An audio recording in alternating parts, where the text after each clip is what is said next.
Before we get started, please like and subscribe. Let me know where you're watching from, and you can support the channel by clicking thanks or joining. The night it began, the air over Black Ridge felt strangely heavy, as if the whole town was holding its breath. Oliver Grant had never believed in supernatural warnings or cursed numbers, yet he had always been curious. That curiosity had served him well as a freelance journalist, digging through forgotten legends and digital rumors for stories that paid the bills. But sometimes curiosity becomes a door, and sometimes that door should stay shut. It was nearly midnight when Oliver discovered the thread. He had been scrolling through obscure forums, searching for leads about urban legends for a feature article. One post, buried under dozens of anonymous replies, caught his eye. It mentioned a number that nobody should ever dial. No explanation, no details, only a string of digits and a chilling note from the original poster. If you call this number, you will not reach a person. You will reach something that is waiting for you. Most comments mocked it. Some begged others not to test it. One user claimed to have called it and heard a voice whisper his own name. Oliver read through every message until his curiosity sharpened into a pulse in his chest. It felt ridiculous, but the mystery gripped him. Even hoaxes have patterns, even lies hide truths. Oliver wrote the digits on a scrap of paper exactly as they appeared. He set his phone on his desk but did not dial yet. The silence in his apartment grew thicker. The glow from his monitor dimmed, as if the room itself was shrinking. Maybe it was just the tension he built in his mind. Maybe not. Something in the air felt wrong, and he could not explain why. He pushed back from the desk and walked to the window. Outside,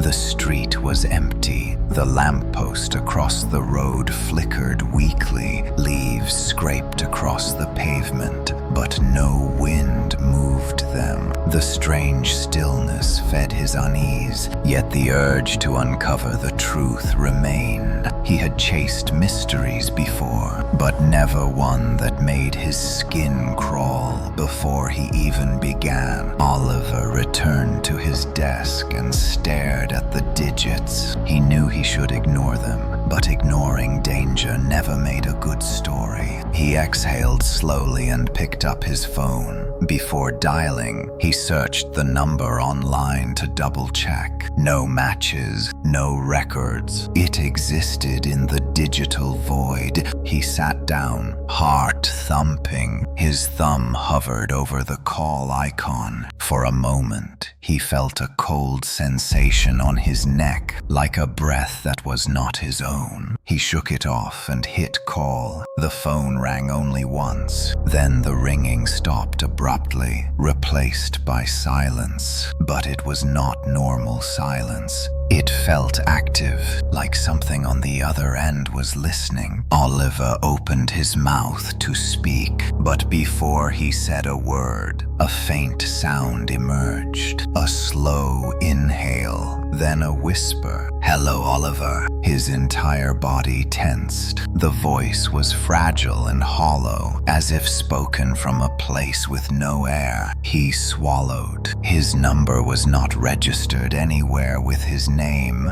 There was no caller ID data. Still, the voice knew him. "Who is this?" he asked, trying to steady his voice. The whisper came again, closer, like it had moved against the phone. Not who, when. A chill moved through him. Before he could respond, the call ended with a soft click. Oliver stared at the phone. His reflection on the dark screen looked paler than usual. The question repeated in his mind. When? It made no sense. He tried to call back, but the number returned an error message, as if it no longer existed. He leaned back, trying to rationalize what happened. Maybe it was a prank using data pulled from somewhere. Maybe the forum existed solely to lure victims. But deep down, he felt something else at play. Something older, something that had waited for that call. As he sat there, a notification appeared on his phone. Unknown sender, a voice recording, exactly 9 seconds long. His thumb trembled as he pressed play. Static surged first, sharp and distorted. Then came the same whisper from the call. This time it uttered only 3 words. "You called early." A cold dread carved through him. He replayed the message, but the timestamp unnerved him even more. The recording had been sent 1 minute before he placed the call. He felt his breath shorten. He deleted the file, but deleting did not erase the fear. He stood and paced the room, trying to reason through the impossible. He needed fresh air. He grabbed his jacket and stepped outside. The night felt even heavier than before. The lamppost across the street flickered again, then went out completely. Oliver walked down the road, listening for traffic,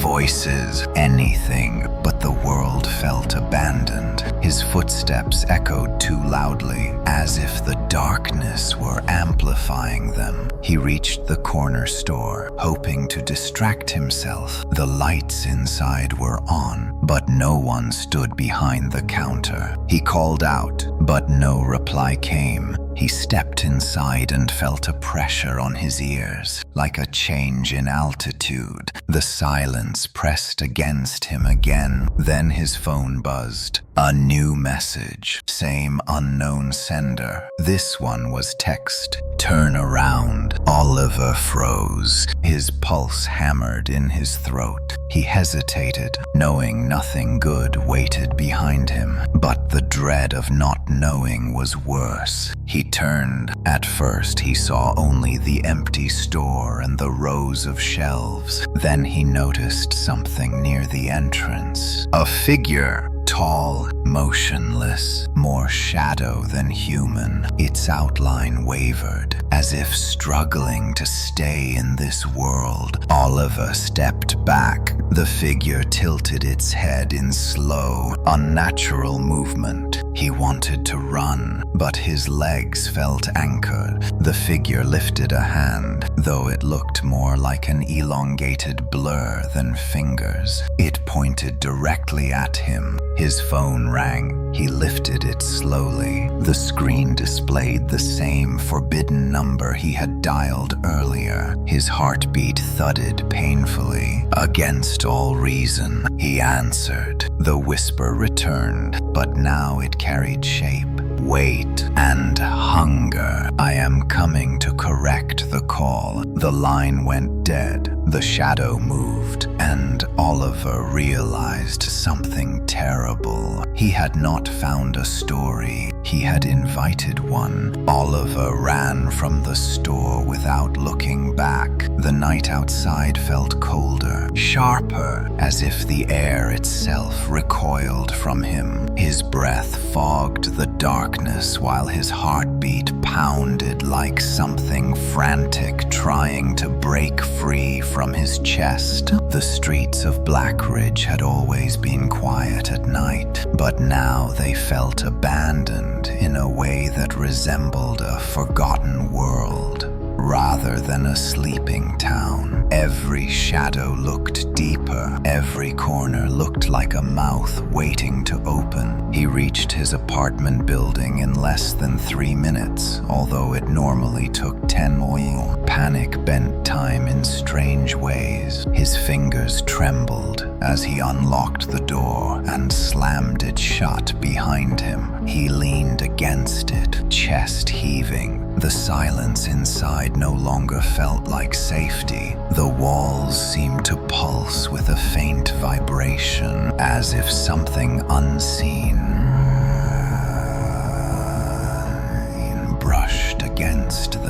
His phone buzzed again. He jumped, nearly dropping it. The screen lit up with a message from the same unknown sender. No text this time, just an audio file. 6 seconds long. He hesitated, but ignoring it felt worse than facing it. He pressed play. Static, then breathing. Slow, wrong, as if inhaled through a throat without vocal cords. Then a fragment of a whisper. "Do not run." Oliver gritted his teeth. He felt an instinctive anger swelling beneath the fear. Something wanted him scared. Something wanted him obedient. He refused to give it more ground. He opened his laptop and searched the number again. Nothing. Not a single trace.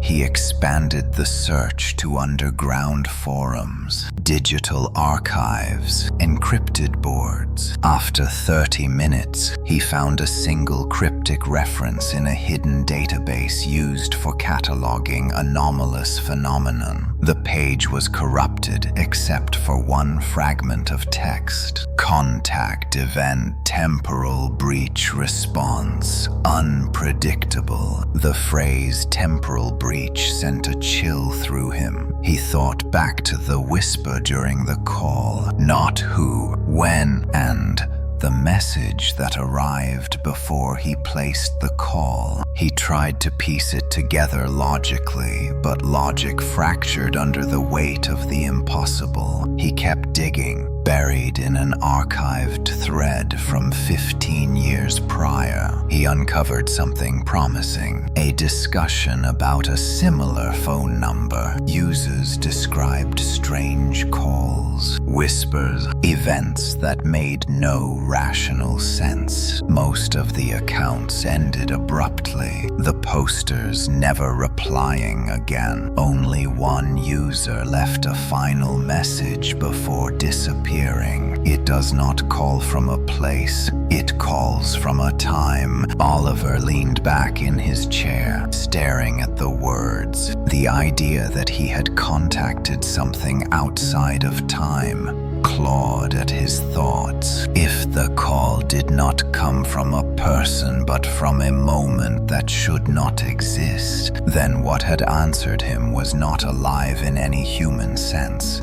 His apartment lights flickered. A pulse of icy air swept through the room, even though all windows were shut. The hair on his arms rose.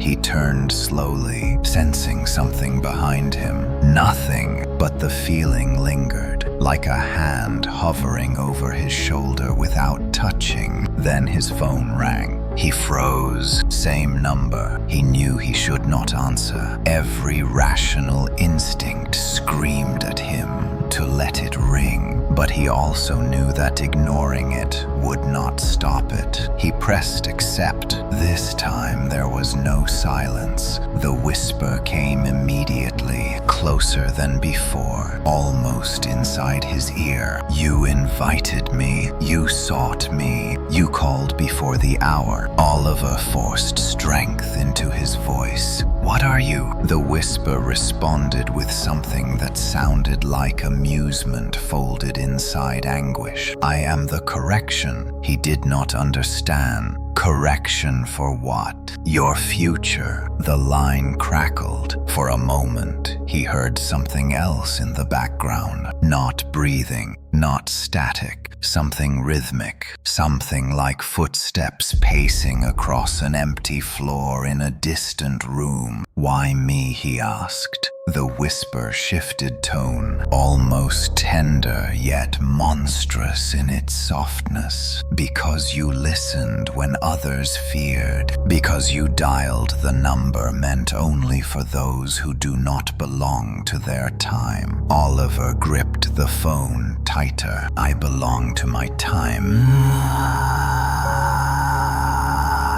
Not anymore. The call ended. Oliver stared at the dead screen. Throat tight, he shut off the phone and threw it onto the couch. He needed answers. He needed help. Someone had to know what this number was. Someone had to have survived calling it. He searched deeper into archived forums, filtering by deleted metadata and vanished users. After nearly an hour, he found a lead, a username that had posted several extensive warnings about forbidden numbers. The posts were old but detailed. The user had claimed to work for an agency that studied anomalous events involving communication across temporal fractures. The final post ended with coordinates and a note. If you read this, and called it, "Meet me if still alive." Oliver copied the coordinates and opened a map.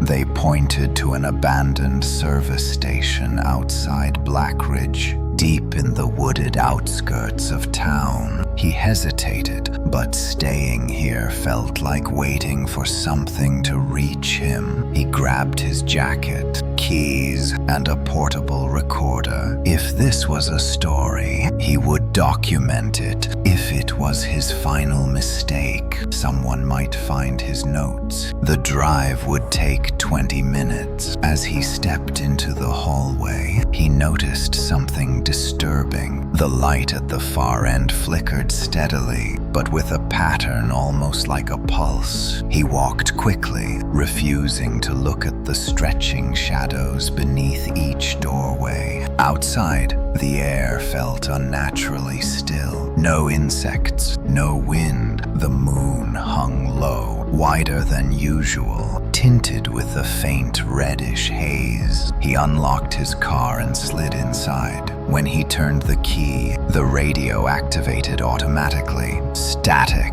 then a voice, a whisper, "You should not leave." He shut off the radio immediately. His hands trembled on the wheel. The roads were empty as he drove through Blackridge, every streetlight flickering as he passed. As if reacting to him, the forest stretched dark and endless as he neared the service station. Then the headlights illuminated it. The building was small, collapsed on one side, with broken windows and a roof sagging inward. A single door hung open. He parked, gripping the steering wheel before forcing himself to step out. As he approached, a figure emerged from the doorway. A man, older, pale, eyes wide with fear that seemed permanent. He raised a shaky hand. "You called it." Oliver nodded. The man stepped closer. His voice cracked. "You have no idea what follows you now. The number is not a warning. It is a summons, a link to something that should never cross into our time." Oliver swallowed. What is it? Not what, when? Something trapped in a moment that repeats, forever dying but unable to finish. It waits for someone to open a path so it can escape its hour. A cold chill tore through Oliver, and I opened it. The man nodded. "But it has not reached you yet. There may still be time to sever the link." Time. The word felt heavier now. Before Oliver could ask how, the man froze, his expression twisted with horror. He looked past Oliver into the darkness. "It found you." Oliver turned slowly. A figure stood at the tree line. Tall, motionless, shadow without shape. But this time, it felt present, solid. Its form rippled like a reflection on broken water. He felt something reach for him, not physically, but through the invisible space around him. The man whispered, "Once it marks you, it never stops coming." And Oliver realized the correction had arrived. The moment Oliver saw the figure at the tree line, something inside him seemed to collapse, not physically, but deeper, as if a part of him that once believed in the safety of the world simply vanished. The figure did not move toward them. It did not need to. Its presence alone twisted the air, bending the space around it like heat shimmer from a fire that burned without flame. Oliver felt pressure behind his eyes, a slow, pulsing ache, as if time itself were tightening like a vice. The older man grabbed Oliver's arm with surprising strength. "Do not look at it for too long. It notices attention more than light." Oliver tore his gaze away, chest heaving. "What is it doing here?" "It answered your call," the man whispered. "Now it follows your hour." Before Oliver could ask what that meant, a sound crackled from inside the collapsed station, a faint, rhythmic tapping, like fingernails against metal. The older man's breath hitched. "We have to move. If it crosses completely into this moment, there is nothing either of us can do." They hurried inside the broken building. Moonlight filtered through the shattered roof. Oliver noticed old papers scattered everywhere, along with broken equipment and a rusted generator. Walter sealed the door behind them. "It will not stop it, but it will slow the shift." "Who are you?" Oliver asked. "My name was Walter Hart. I used to work for the Lumen Registry. We tracked temporal anomalies, calls from hours that do not belong." "You mean this has happened before?" Walter nodded. "Only when someone dials one of the breach numbers. They are coordinates in time. Something trapped in those moments always tries to escape." Walter opened a metal box containing a strange device with a glowing blue core. "This is a severance coil. It may cut the link between you and that hour." "How does it work?" Oliver asked. Before Walter answered, a heavy thud struck the outside wall. The boards bent inward. "It is moving between seconds," Walter warned. "It will not approach like a living thing." The device activated with a low hum. "Stay still. Do not answer anything you hear," Walter said. Oliver sat as the wires connected to his wrist warmed. Shadows thickened around the windows. Then a whisper. "Oliver!" His mother's voice. "Oliver! Please!" He clenched his jaw. Walter snapped. "Do not answer." Another voice followed. His father's. "Help me, Oliver." Shadows pulsed. The boards cracked. Then came Oliver's own voice. "You broke the hour. Now I am trapped." The device whined as the core glowed brighter. The entity screamed across the walls. "Not your time." The building shook. The light from the coil burst outward. Oliver felt something deep inside him tear loose. Then silence. The shadow at the window vanished. Walter exhaled. It severed the link. Partially. "What does that mean?" Oliver gasped. "It cannot reach you through time."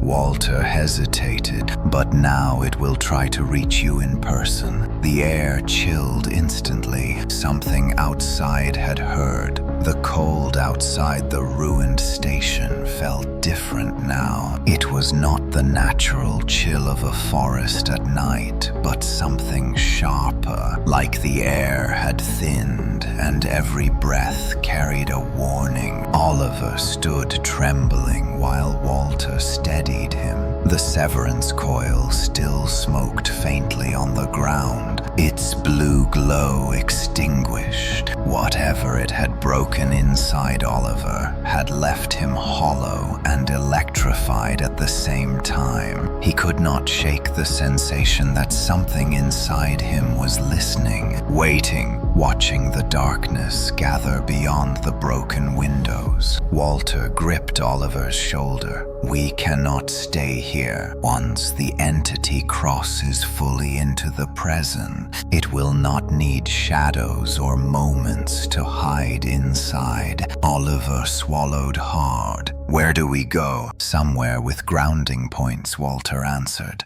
"Temporal stability fields, places with anchored history, old earth, thick stone, structures that have not shifted in more than a century. It cannot distort time around such places easily." Oliver nodded, even though none of it made sense. His mind pulsed with residual echoes from the coil, phantom vibrations rumbling behind his ears. He felt uneasy in his own body, as if a piece of him had not returned when the coil shut down. Walter slipped the broken device back into his metal box. "The coil is useless now. We may have one chance left. There is a church 3 miles east, built on old bedrock. Time flows heavier there. We might hold it off long enough to break the tether completely." Oliver followed him outside. Moonlight washed the forest in silver, but the shadows between the trees felt thicker than before, like ink spreading through water. Every branch seemed to bend slightly toward them. The silence had a pulse,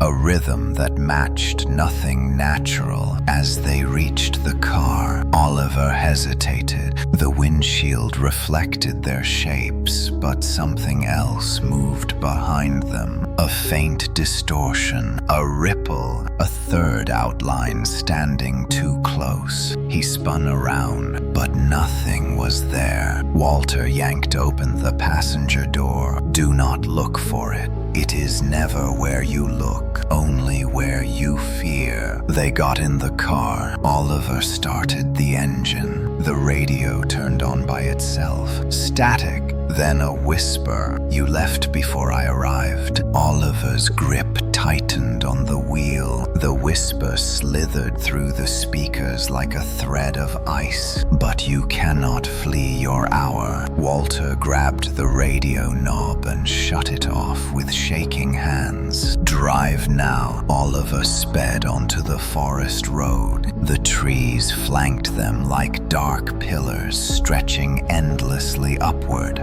The headlights carved a narrow tunnel through the night, and with every yard traveled, Oliver felt something following them. Not behind, not above, but close. Too close. Walter stared out the window, breathing fast. "It travels along the folds of time you created when you dialed the number. It is not chasing us. It is intersecting us." Oliver felt sweat forming on his forehead. "What does that mean?" "It means," Walter whispered, "that every second you experience, it can enter through the cracks." A branch snapped somewhere in the depths of the woods with impossible force. Oliver slammed the accelerator. The car lurched forward. Minutes passed in agonizing silence. Then the headlights flickered. Once, twice. Then everything went black. The engine died. The forest swallowed sound. Oliver's heart hammered. Walter whispered, "Do not move. Do not speak." The darkness outside thickened until even the moon vanished. Oliver felt something pressing against the car, not physically but through the air, as if reality itself were bending inward. The windows fogged instantly despite the cold. A shape materialized against the passenger window, not seen with eyes but sensed. A silhouette darker than dark, a presence that felt too tall for any person, too twisted for any world. Oliver heard breathing, but not human breathing. heavy, wet, like lungs filled with water inhaling through torn flesh. Walter whispered slowly, "It cannot enter without invitation. Do not acknowledge it." Then it spoke. "Oliver." The voice was neither male nor female. It sounded like a chorus of echoes collapsed into a single broken whisper. His stomach twisted as the voice slid across his skin. "Open the door." Oliver trembled uncontrollably. Walter clenched his jaw, eyes focused ahead. Another whisper seeped through. This one sounded like Oliver's own voice again. "Let me in. You left me in the hour. I am still there." Dying over and over. Oliver squeezed his eyes shut. Every instinct screamed to run, to hide, to deny what he heard. But the voice was relentless. "I saw you. You looked back at me when you called. You broke my moment. Come back and finish it." The passenger window bowed inward slightly, as if pressed by a hand with no physical form. The car creaked. Oliver felt cold seeping into his bones. Walter suddenly shouted, "Look ahead. Now!" Oliver snapped his eyes open. Through the dead headlights, a faint glow shimmered in the distance. A tall silhouette of a stone steeple etched against the horizon. "The church," Walter whispered urgently. "Start the car." "Now!" Oliver turned the key. The engine was lifeless. The whisper outside grew harsher. "You cannot hide in stone. Time ends there." The shape pressed harder against the window. Oliver tried the key again. "Nothing." Walter grabbed his wrist. "Listen to me." The coil severed the temporal link, but not the spatial one. "It means you can still shift moments if you focus." "What are you talking about?" "When you called the number, your mind touched its hour. That connection can start machines, move air, bend seconds. You have to will the engine to start. That is insane." "Do it." Oliver shut his eyes. The whisper pressed harder into the car, vibrating in his skull. "Let me in, Oliver. You called me." He focused on the engine, forced his breath steady, willed the moment to move forward instead of collapsing. Then the headlights flickered. The engine roared back to life. The whisper outside became a scream, distorted and furious. "Not your time." Oliver slammed the gas. The car shot forward. The shadow peeled away from the window like smoke torn by wind. The forest blurred around them. Walter pointed. "The church. Do not slow down." As they neared the building, something massive moved in the tree line. A towering silhouette stepped between the trees, rippling like cloth in a storm. Its limbs stretched wrong, its head bent at an impossible angle. Watching them, Oliver pushed the pedal as far as it would go. They reached the stone steps and skidded to a stop. The engine sputtered and died again the moment they parked, as if the car itself refused to exist any longer. Walter threw the door open. Inside, quickly, Oliver stumbled out. The ground vibrated behind him. He looked back.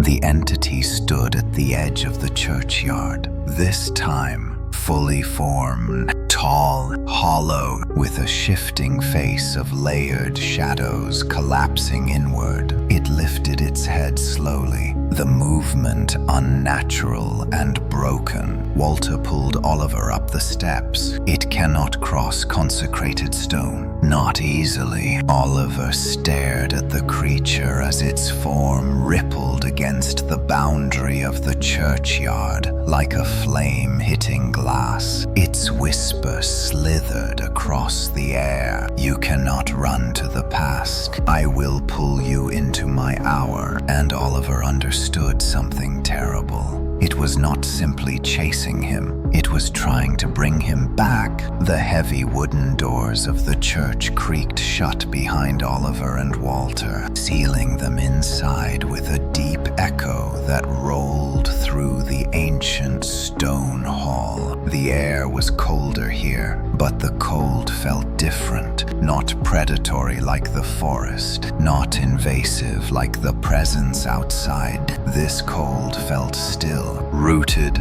protective. The walls were thick stone blocks darkened by age, their weight giving the place an unshakable solidity. Candles flickered in iron sconces along the walls, casting long, trembling shadows across wooden pews worn by generations. Oliver leaned against one of the pews, trying to catch his breath. His body still trembled from the near encounter. Outside, the entity prowled just beyond the boundary of consecrated ground, unable or unwilling to cross yet. The church's threshold hummed faintly with a pressure he could not explain, even though he could not see the creature now. He felt its presence like a cold fingertip pressed against the back of his skull. Walter stood near the altar, studying the walls, searching for something familiar. Churches like this one are rare, he said quietly, built before the first time shifts registered on any record. Structures with no fractures in their history. Time holds its shape here. Oliver steadied himself. What do we do now? Walter hesitated. Now we try something dangerous. We strengthen the severance. The coil broke half the tether, but the entity can still reach for you through physical space. That means it will not stop until it pulls you into its hour. We have to sever the link completely. And how do we do that? Walter approached the altar. Behind it stood a tall stone slab etched with faint, ancient markings. A prayer. Yes, but also something older. A map of hours. He brushed his fingers across the markings. The hour that reached for you is repeating, collapsing into itself. It has no future or past. To break the link, we must anchor you fully to this time. Completely, no remaining trace of the connection can stay. Oliver felt the tremor in Walter's words. What happens if we fail? Walter looked at him, eyes heavy. Then it will drag you back with it, back to its hour, and you will repeat that moment forever, caught in its loop, trapped in a dying second. Oliver's chest tightened. Outside, something struck the church wall, hard.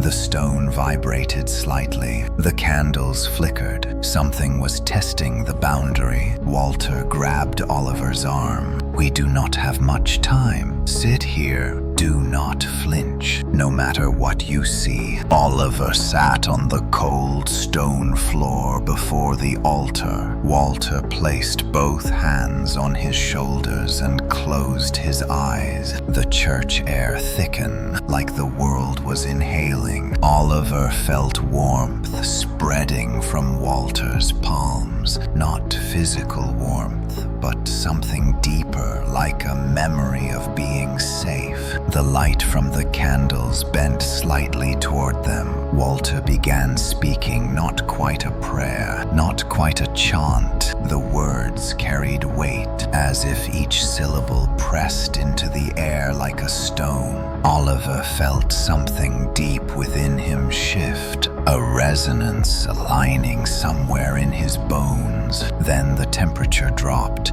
the candles dimmed, the church groaned. Walter tightened his grip. Do not look up. Oliver shut his eyes. Something scraped along the outside wall. Something massive, something patient. Then a whisper seeped through the stone. "Oliver!" His eyes snapped open, but he kept them fixed downward. Just as Walter commanded, the whisper slithered again, this time from the direction of the wooden doors. "Let me in." His chest surged with panic. The voice sounded like his own, again broken, pleading. Walter's voice grew stronger, deeper. The markings on the stone slab behind him began glowing faintly, as if responding to the chant. The whisper outside sharpened. "You do not belong here." Oliver felt the ground beneath him hum. The stone floor vibrated like a heartbeat echoing through the earth. Then another sound filled the church. A long, slow creak, wood bending, the front doors. Something pushed against them. The heavy beams trembled, as if struck by a battering ram from the other side. Walter spoke louder, the markings glowing brighter. "Stay with me, Oliver. Anchor yourself." Another whisper seeped in, softer, more dangerous. "I can show you the hour. I can show you what waits. You called me. Let me return the favor." Oliver clenched his fists, his heart hammered in chaotic rhythm. He shut his eyes tighter. Then reality bent. Not visually, he felt it. A tug inside his chest, a pull like something had hooked a thread anchored deep inside him. The air turned thin. A faint ringing filled his ears. Walter gripped him harder. "It is trying to pull you again. Stay here. Stay in this breath." In this second, the pull intensified. Oliver felt weightless for a moment. His vision flashed white behind his closed eyes. He heard something else, the faint, distant sound of water dripping, a door creaking, a scream looped at the edge of memory. "The hour." Walter's voice became a shout. "Oliver, do not follow it." The pull snapped violently. Oliver gasped, as if falling back into his own body. The chanting intensified. The room brightened with the glow from the markings. Then something changed. The whisper outside grew furious. "Not your time." The church doors slammed inward, not opened, folded. The wooden beams cracked. Splinters flew across the sanctuary. Wind surged in, but not real wind. Cold bending like liquid, shadows spiraling inside it. The candles blew out instantly. Darkness flooded the space, but the markings behind Walter burned brighter, casting a shield of trembling light. A silhouette stepped into the threshold, tall, twisted, its limbs bent at angles no living body could form. Its surface rippled like cloth underwater, its face layered shadows folding in on themselves. Oliver felt the pull again. Walter shouted, "Do not let it see your thoughts." The creature tilted its head slowly. The sound it made was not breathing, not movement, a vibration that felt like the splitting of glass. The markings flared brighter. The creature stopped, its form trembling. Walter pressed his forehead to Oliver's. "Say it. This is your hour. Say it." Oliver swallowed, trembling. "This is my hour." Louder. "This is my hour." The creature lunged forward. The stone boundary sparked. Its body convulsed as if striking an invisible wall. "Say it again." "This is my hour." The church shook violently. Dust rained from the ceiling. The stained glass windows trembled in their frames. The creature screamed a sound that seemed to to come from inside Oliver's skull. Walter shouted, "Anchor now!" Oliver felt the tether snap. Not physically. Something inside him tore away and dissolved, like a knot bursting apart. The creature staggered back, its form unraveling at the edges, pieces of shadow peeling away into nothing. Walter collapsed backward. Gasping, Oliver felt the air return to his lungs. The ringing stopped. The creature retreated across the boundary, collapsing in on itself like a swallowed shadow. But before it vanished completely, its whisper slithered through the space one last time. "A severed hour bleeds, and I am not the only one that smelled you." Then it was gone. Silence filled the sanctuary. Walter's hands shook. Oliver's breath quivered. The tether was broken, but something worse had begun. The church felt calmer after the creature vanished, but the calm was thin, fragile, like a thin sheet of ice hiding a bottomless lake. Oliver sat against one of the wooden pews, chest rising and falling in shaky breaths. His body felt heavy and light at the same time, as if part of him had settled back into reality, while another part remained untethered. Walter paced slowly near the altar, running a trembling hand through his graying hair. "It is gone for now," Walter said quietly, "but its final words trouble me more than its presence." Oliver lifted his head. What did it mean?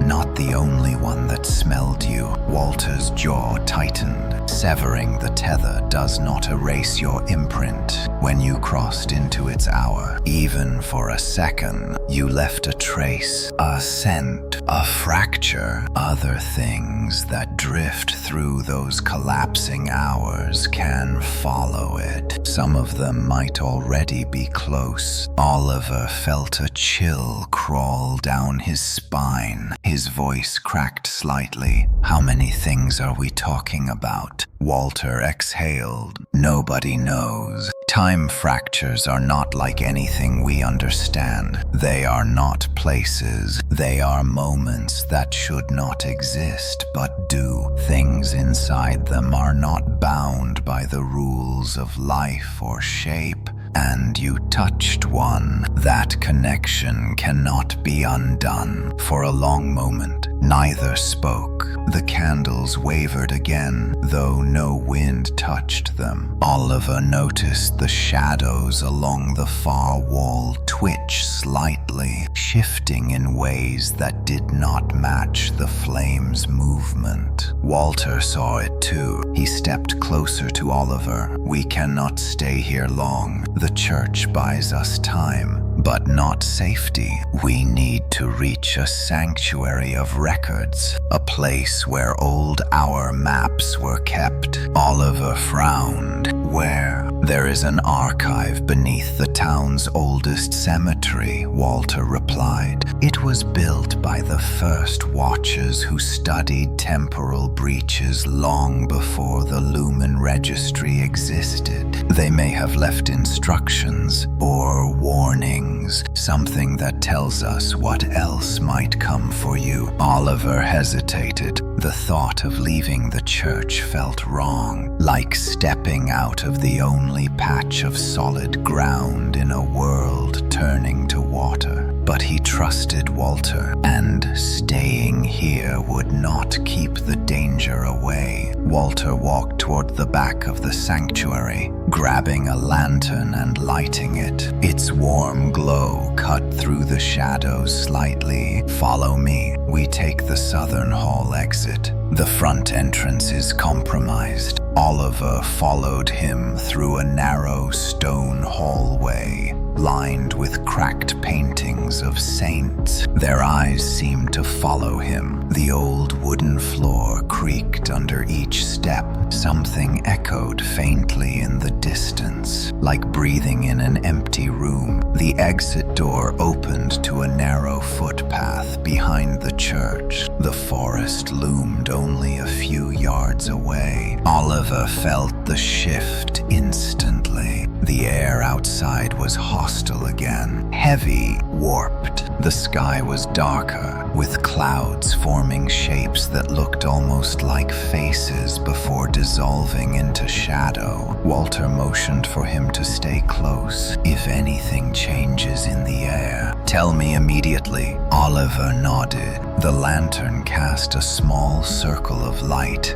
as they walked down a winding trail toward the cemetery. Every branch seemed to lean toward them. The forest floor made no sound beneath their feet, as if the world were holding its breath again. After several minutes, Oliver felt a vibration against his chest. He froze. Walter turned. "What is it?" Oliver shook his head. "I do not know. It feels like a pulse." He touched his shirt pocket. His phone was vibrating. Walter's face drained of color. "Oliver!" "Do not answer it." Oliver pulled the phone out. The screen flickered with static. The number displayed was distorted, a blur of shifting symbols. His hand trembled as he held it away from himself. Walter whispered, "Throw it." Oliver hesitated. The phone buzzed again. A voicemail notification flashed. Walter yanked the device from his hand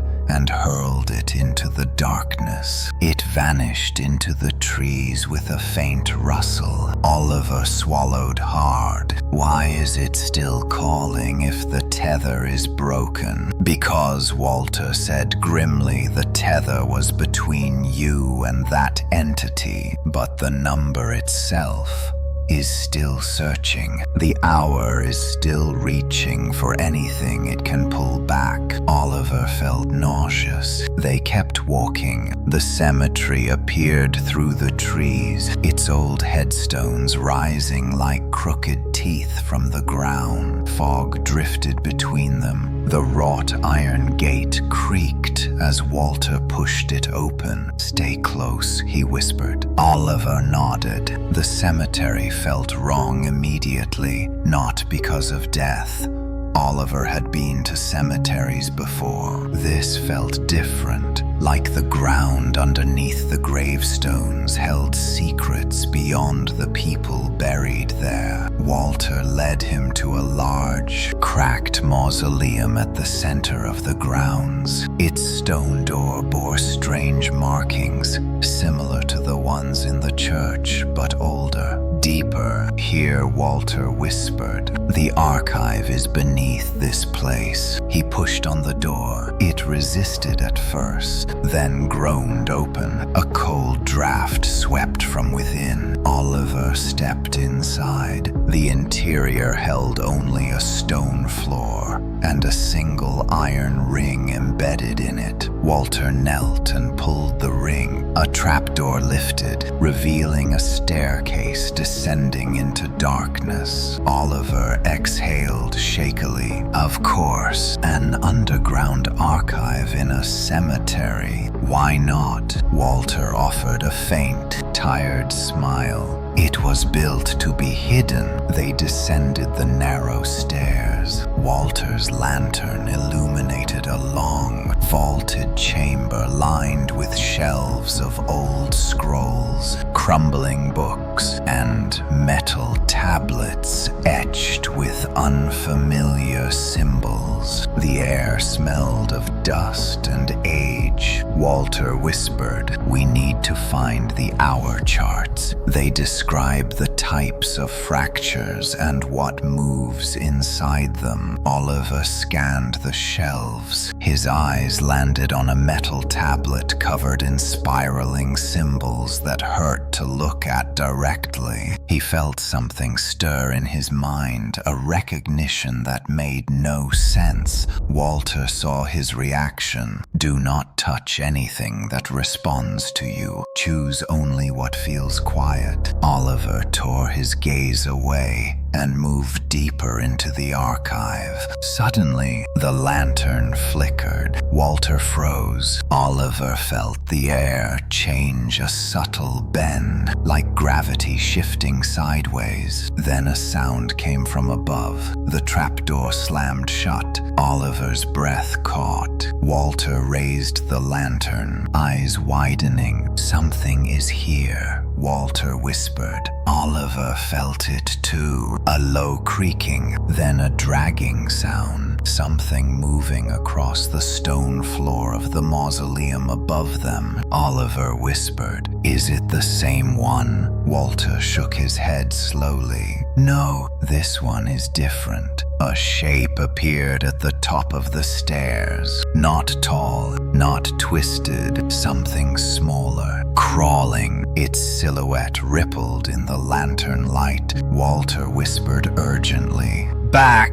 Slowly, Oliver stepped backward, heart pounding. The shape descended one step at a time, limbs bending wrong, elbows reversing, joints cracking with wet sounds. Then it spoke, not a whisper, a child's voice. "Hello, Oliver. You left me too." Oliver's legs buckled. Walter grabbed him. "Do not answer. It is not a child. It is an echo from another dying second." The shape crawled closer, its face obscured by shadow. Oliver heard another voice, his own again, speaking from somewhere behind the creature. "You called more than 1 hour. They all heard you." Walter shouted, "Run!" The creature lunged. The lantern exploded into darkness. Darkness swallowed the archive the moment the lantern burst, plunging Oliver and Walter into a cold that felt older than the stone around them. The last flash of light burned into Oliver's eyes,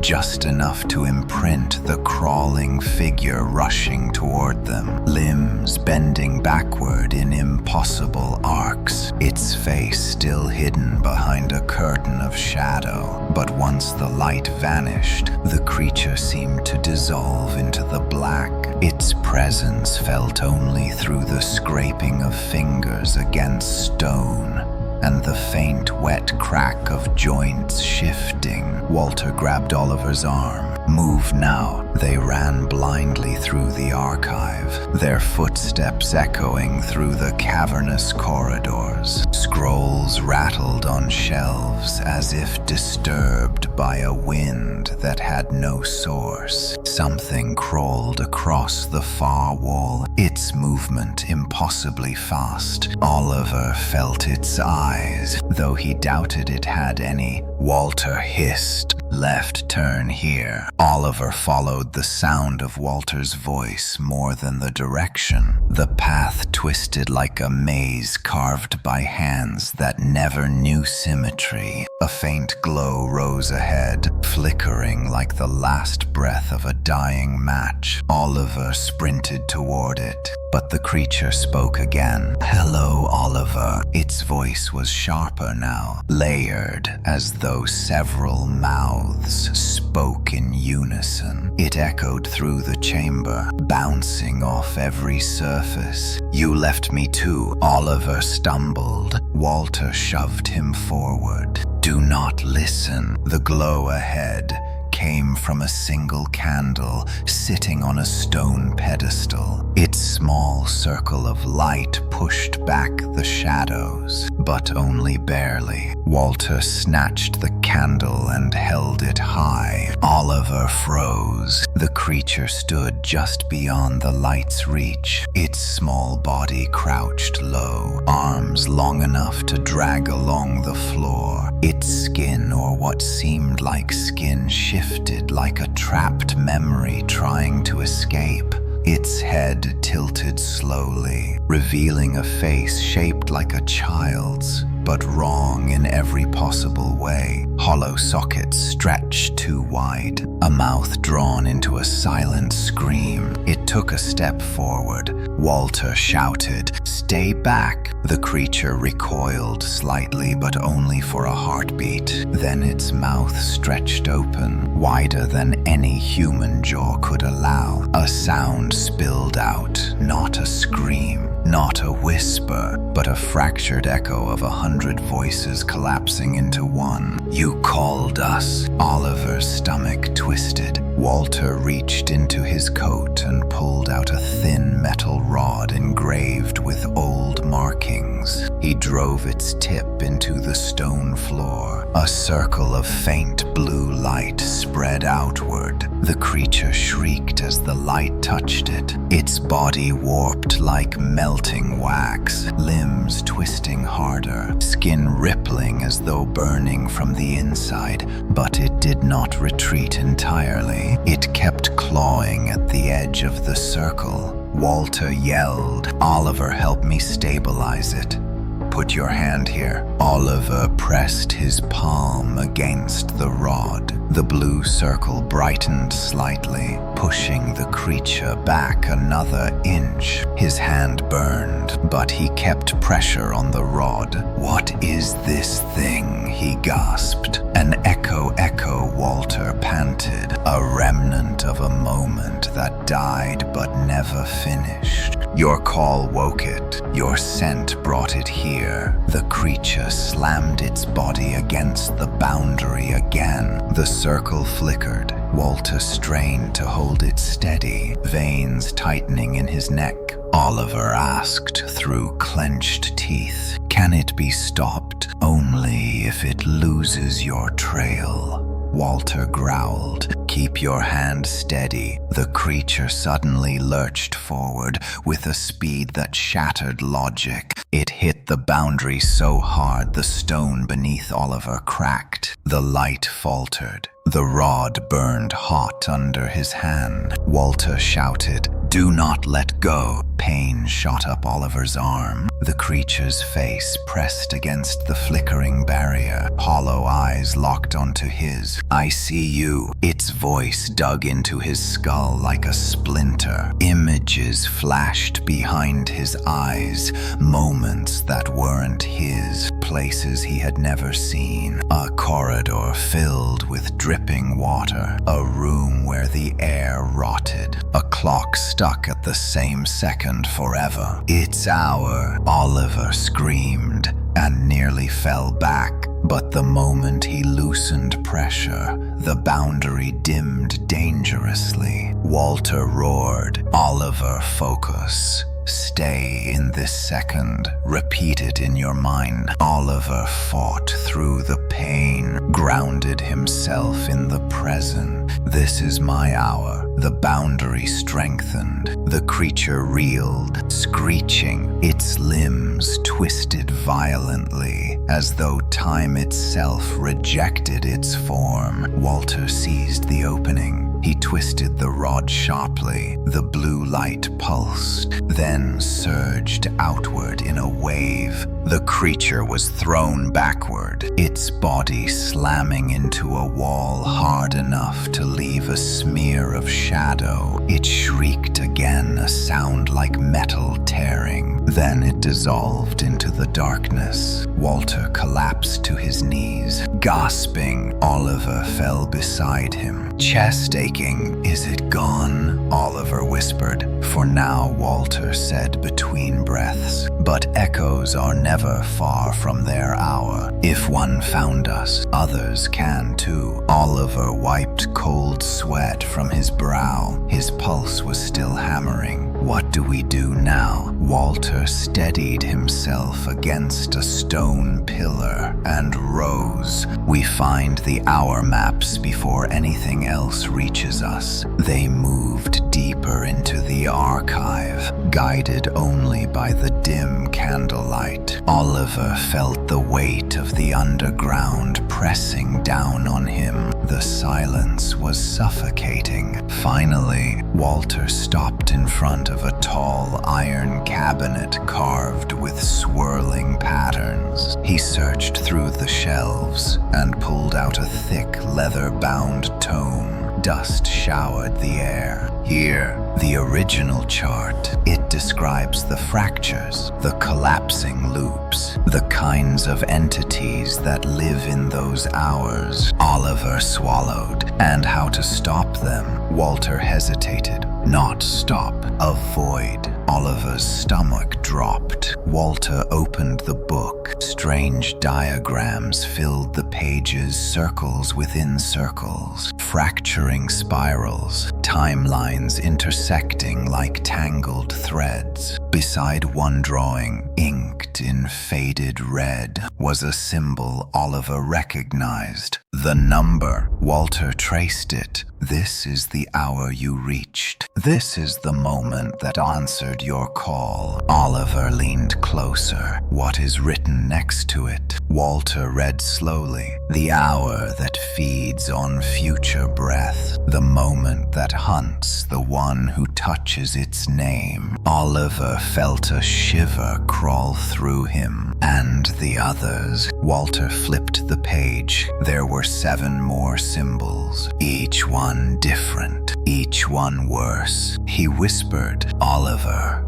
you did not call just 1 hour. You triggered the sequence. More than one fracture now knows your name. Oliver stepped back, heart dropping. Before he could speak, the stone above them groaned. Dust fell from the ceiling. Something moved in the mausoleum above. Walter shut the book immediately. Quickly, we need to get out now. They are converging. Oliver grabbed the candle. Walter took the book. Together they ran back toward the stairs. A deep sound echoed above them. Not crawling, not whispering. Something walking. Heavy, slow, measured. Oliver froze. Walter pulled him forward. Keep moving.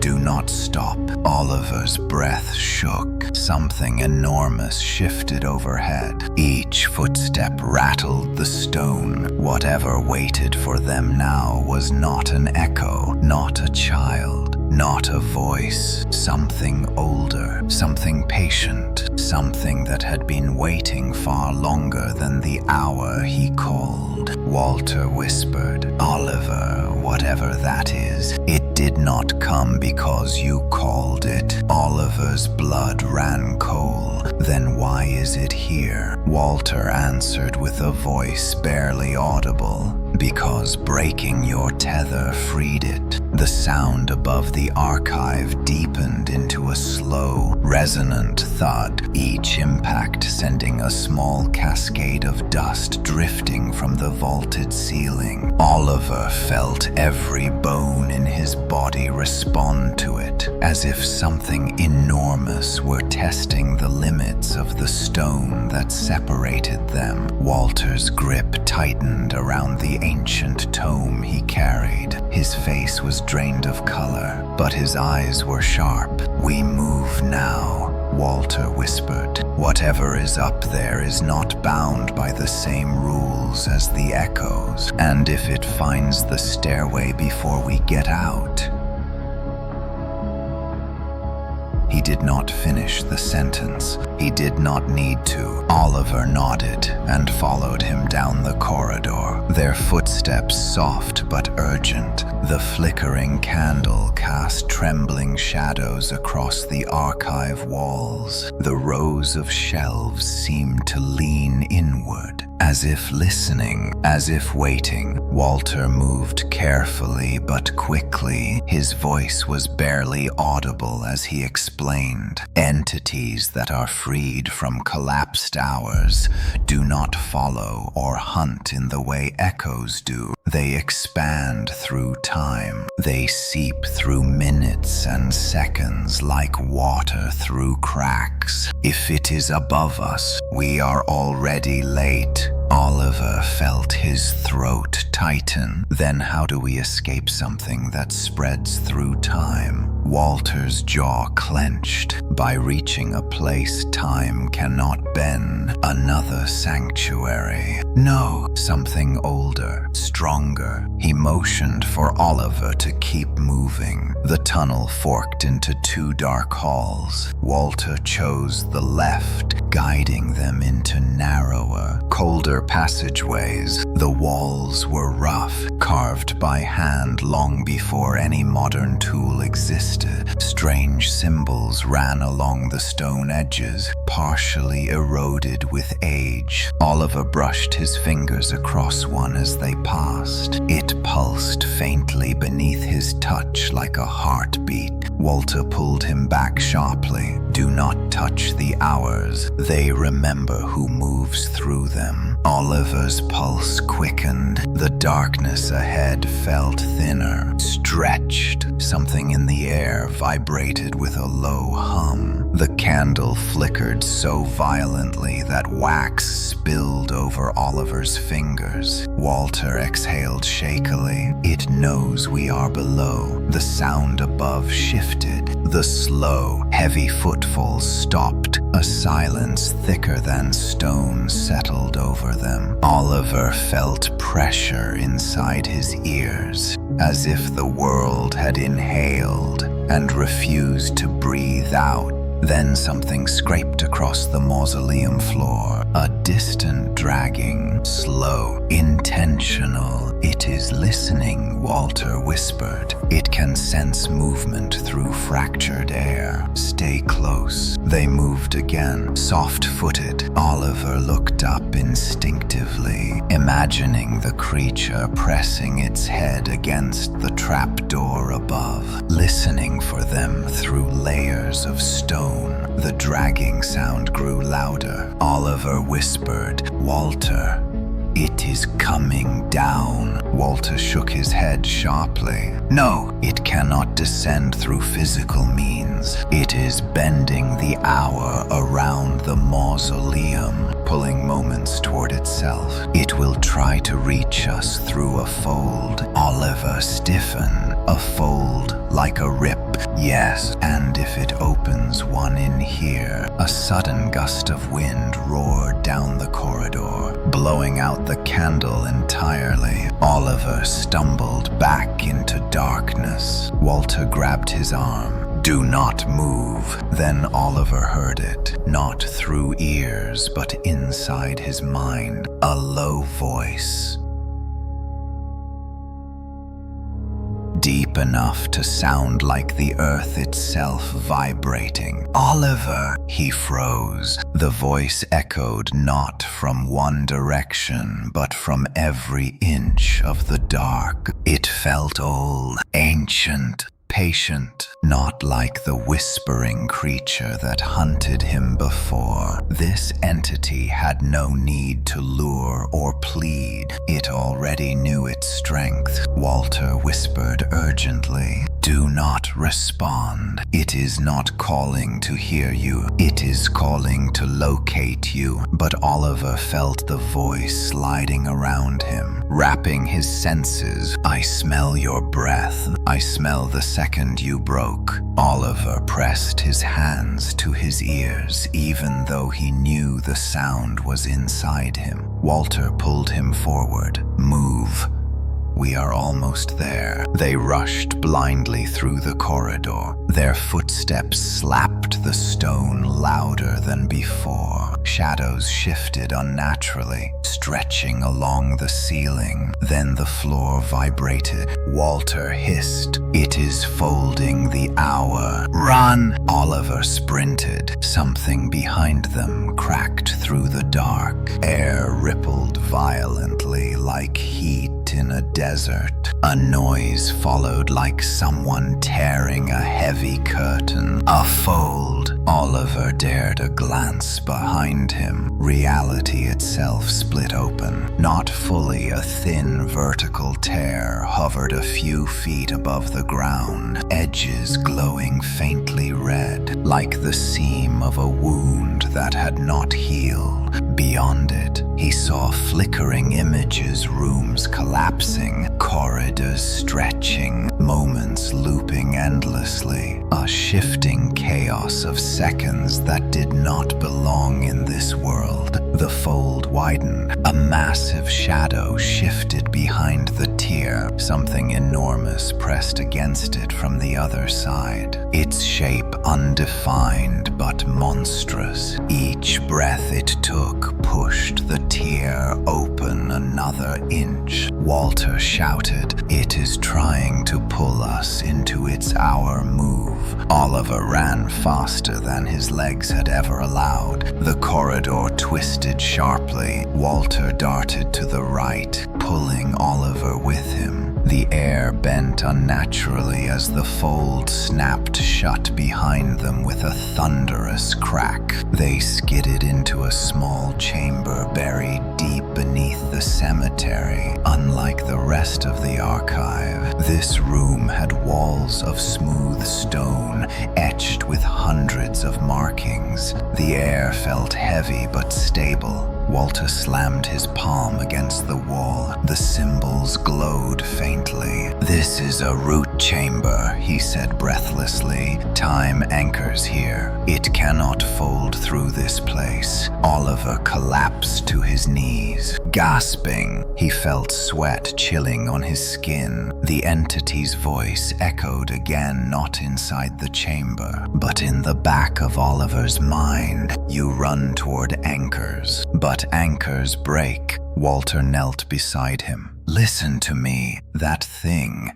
is not an echo. It is not a remnant. It is something that formed outside all hours and waited for a fracture to open. And breaking my tether freed it," Oliver whispered. "Yes, and now that it is free, it will not stop until it consumes the moment you inhabit. Your hour." Oliver trembled. "Can anything stop it?" Walter hesitated. "Perhaps, but not here. We need to move again." Before Oliver could respond, a new sound reached them. Not footsteps, not scraping, a rhythmic tapping. Oliver stiffened. He recognized it immediately. The same tapping from the service station, the one that started everything. Walter's face paled. "That is not the same entity. That is something else. Something that followed the scent of your call." Oliver's heart dropped. Another one. The tapping grew louder, closer, echoing through the corridor like fingers knocking politely on a door. Walter grabbed him. "Quickly, the north exit leads to the outer graveyard. From there we can reach the old crypt. That place may still be strong enough to hold them back." They sprinted out of the chamber and into another long corridor. The tapping followed them, steady and patient. Then another sound joined it. A whisper. The first creature, then a scraping, the second echo, then the deep rumbling breath of the freed entity. They were all converging. Walter and Oliver burst into the mausoleum above, pushing aside the stone door. Fog swallowed them instantly. Headstones jutted from the earth like jagged bones. Moonlight cut thin silver lines through the air. Oliver's breath fogged. Walter pointed toward a crumbling stone crypt at the cemetery's edge. "There go." Oliver ran, but the fog ahead shifted. Something tall stepped forward. Not the freed entity, not an echo. Something new. Its silhouette split into three shifting forms as it moved, each one stepping slightly out of sync with the others, as if it existed in multiple seconds at once. Its voice spoke in three tones layered together. "Oliver Grant, every hour that heard your touch is coming." Walter whispered one word. "Run!" Fog wrapped the cemetery like a living shroud as Oliver and Walter fled toward the ancient crypt. The multi-layered entity stood in the mist behind them, its 3 overlapping silhouettes shifting like misaligned reflections in a broken mirror. Each step it took sent a tremor through the air, the fog recoiling around its distorted form. Its triple-toned voice vibrated the ground beneath Oliver's feet. Oliver Grant, every hour that heard you is coming. Oliver's pulse pounded so violently he felt it in his teeth. Walter grabbed his arm and pulled hard. Move. Do not let it focus on you. They sprinted between crooked gravestones. Some stones cracked as they passed, as though reacting to the entity's presence. The fog thickened, twisting into shapes that resembled hands reaching for them before dissolving into mist. The crypt appeared ahead, a crumbling stone structure half swallowed by earth. Its iron door rusted and leaning. Walter reached it first. "Help me!" Oliver threw his weight against the iron door. It groaned open just enough to slip inside. They stumbled into the pitch-black interior and shoved the door closed behind them. Walter braced himself against it, breathing hard. Oliver held still, listening. Outside, the fog swirled violently. The sound of 3 footsteps echoed in unison, each out of sync. They stopped directly in front of the crypt. Walter whispered, "It knows where you are, but this place still holds a temporal anchor. It cannot enter yet." Oliver exhaled, relief mixing with dread. How long will this anchor hold? Walter didn't answer immediately. His silence said enough. Slowly, the footsteps retreated, or at least 2 of them did. The third stayed. A single, low breath resonated from beyond the iron door, vibrating through the stone floor. Oliver whispered, "What was that?" Walter closed his eyes. Each fractured hour has its own voice, its own form. That creature, the layered one, is not a single hour. It is convergence. It means the fractures are starting to overlap.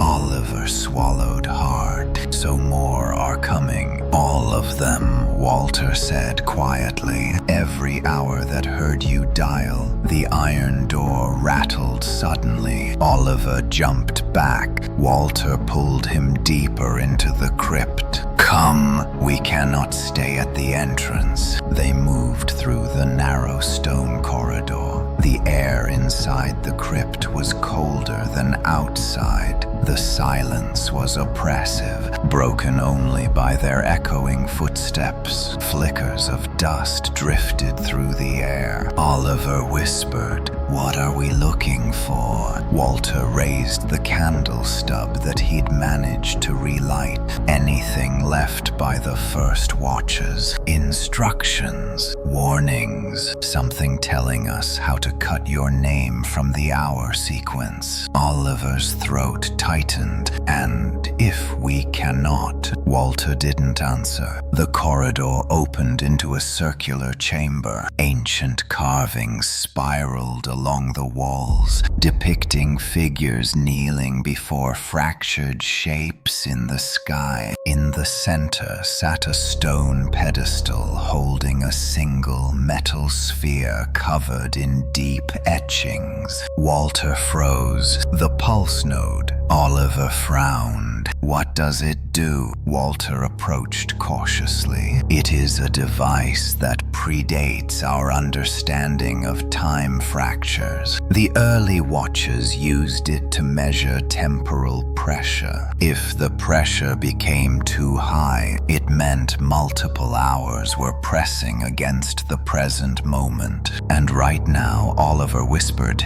"it is glowing." The sphere pulsed with a faint red light, like a slow heartbeat. Walter hovered his hand over it. The light brightened. He pulled his hand back sharply. Something is pushing hard against our moment. More than one thing. Maybe 3, maybe 4. Oliver felt his stomach twist. 4, Walter whispered. The layered entity was just the first convergence, but others, older ones, may be near. A sudden knock echoed through the crypt, 3 distinct taps. Oliver froze. Walter whispered, "No, that is the echo, the crawling one. It found us." 3 taps again. "Slow, patient," Oliver whispered. "The door will hold right." Walter stared at the sphere. "Not if the pressure rises." The taps turned into scraping. Something dragged itself along the crypt's outer wall. The sound moved toward the entrance of the chamber. Walter motioned for Oliver to step behind the pedestal. "Stay quiet, no matter what shape it takes." Oliver ducked behind it, heart racing. The scraping grew louder. A shadow crept along the far wall, slipping into the chamber like spilled oil. Then he saw it. The echo creature crawled into view, its limbs bent backward, its head tilted at an impossible angle, its hollow eye sockets locked onto Walter. It opened its mouth slowly, revealing rows of teeth that did not belong to any child. Walter stepped forward, rod in hand. "Stay back!" The creature tilted its head further until its skull nearly touched its shoulder. Then it spoke. "Oliver!" Its voice was warped now, deeper, stretched across moments. Oliver pressed himself against the pedestal, forcing himself not to look.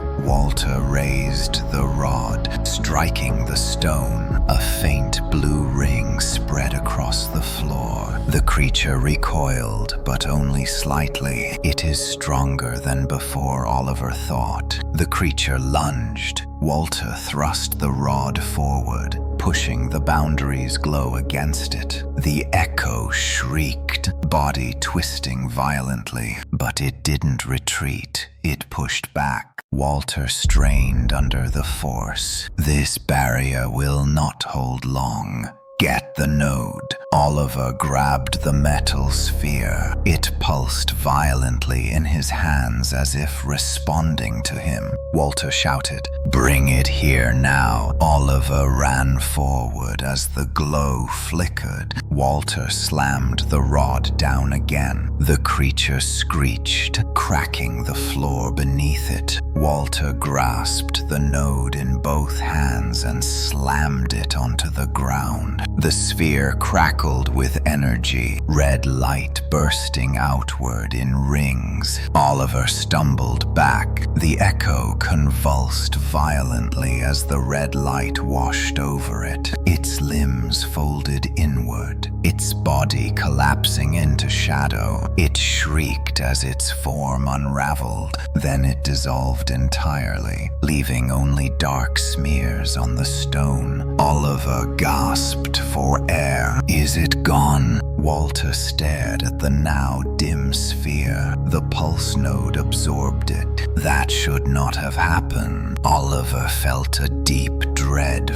forming. "What does that mean?" Walter whispered. "It means the node recognized the creature as a temporal threat, and that means something worse is coming." Before Oliver could speak, the entire crypt shook. Dust fell from the ceiling. Cracks crawled along the walls. Then 3 footsteps echoed outside, then crawling, then something massive breathing. "They are all here," Oliver whispered. "No," Walter said grimly. "Not all." Then something stepped into the chamber doorway. Tall, silent, not layered, not crawling, not breathing. Its shape was almost human, but stretched impossibly thin. as if pulled through a narrow crack in time. Its face had no features, just smooth, pale surface. It turned toward Oliver without eyes, yet he felt its gaze pierce straight into him. Walter whispered in terror, "A hollow one." Oliver trembled. "What is that?" "An hour that has lost everything," Walter said. "A moment erased, empty. It fills itself by taking the identity of the one it touches." Oliver stepped back.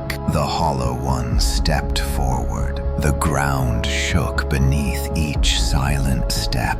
Walter raised the rod, but the hollow one lifted its arm slowly. Reality bent around its fingers. The rod snapped in half. Walter staggered backward. Oliver felt the air thicken like syrup. The hollow one reached out its hand toward Oliver's face. Walter shouted, "Run now!" Oliver turned and sprinted toward the back of the chamber. A narrow passage cracked open behind a falling stone. He dove through it as the hollow one's hand missed him by inches. The passage sealed behind him with a thunderous slam. Oliver was alone, breathing hard in absolute darkness, and something whispered from the shadows, "You cannot escape your hour." Darkness swallowed Oliver the instant the stone passage sealed behind him. It was not the simple absence of light, but something far heavier, a darkness that seemed to pulse with its own heartbeat. He pressed his palms against the cold stone walls, trying to steady his breath, but the air felt too thick, as though he were inhaling the remnants of something long dead. Behind him, beyond tons of stone, he could still hear faint echoes, the hollow one's silent footsteps, the layered entity's distorted breath, the crawling echo's shrieks, and something else, something deeper, something older, all of them converging on Walter. Oliver clenched his jaw. Walter had sacrificed himself to give him this chance. He whispered his name, barely audible. "Walter." A whisper answered him instantly, not Walter's voice. "You cannot escape your hour." Oliver flinched back from the wall. His pulse hammered painfully in his throat. He forced himself to breathe, to think, to ground himself, but the darkness felt alive, breathing with him, matching him, waiting. He took slow steps down the narrow passage. The stone scraped faintly beneath his boots. There was no lantern, no candle, no thread of light.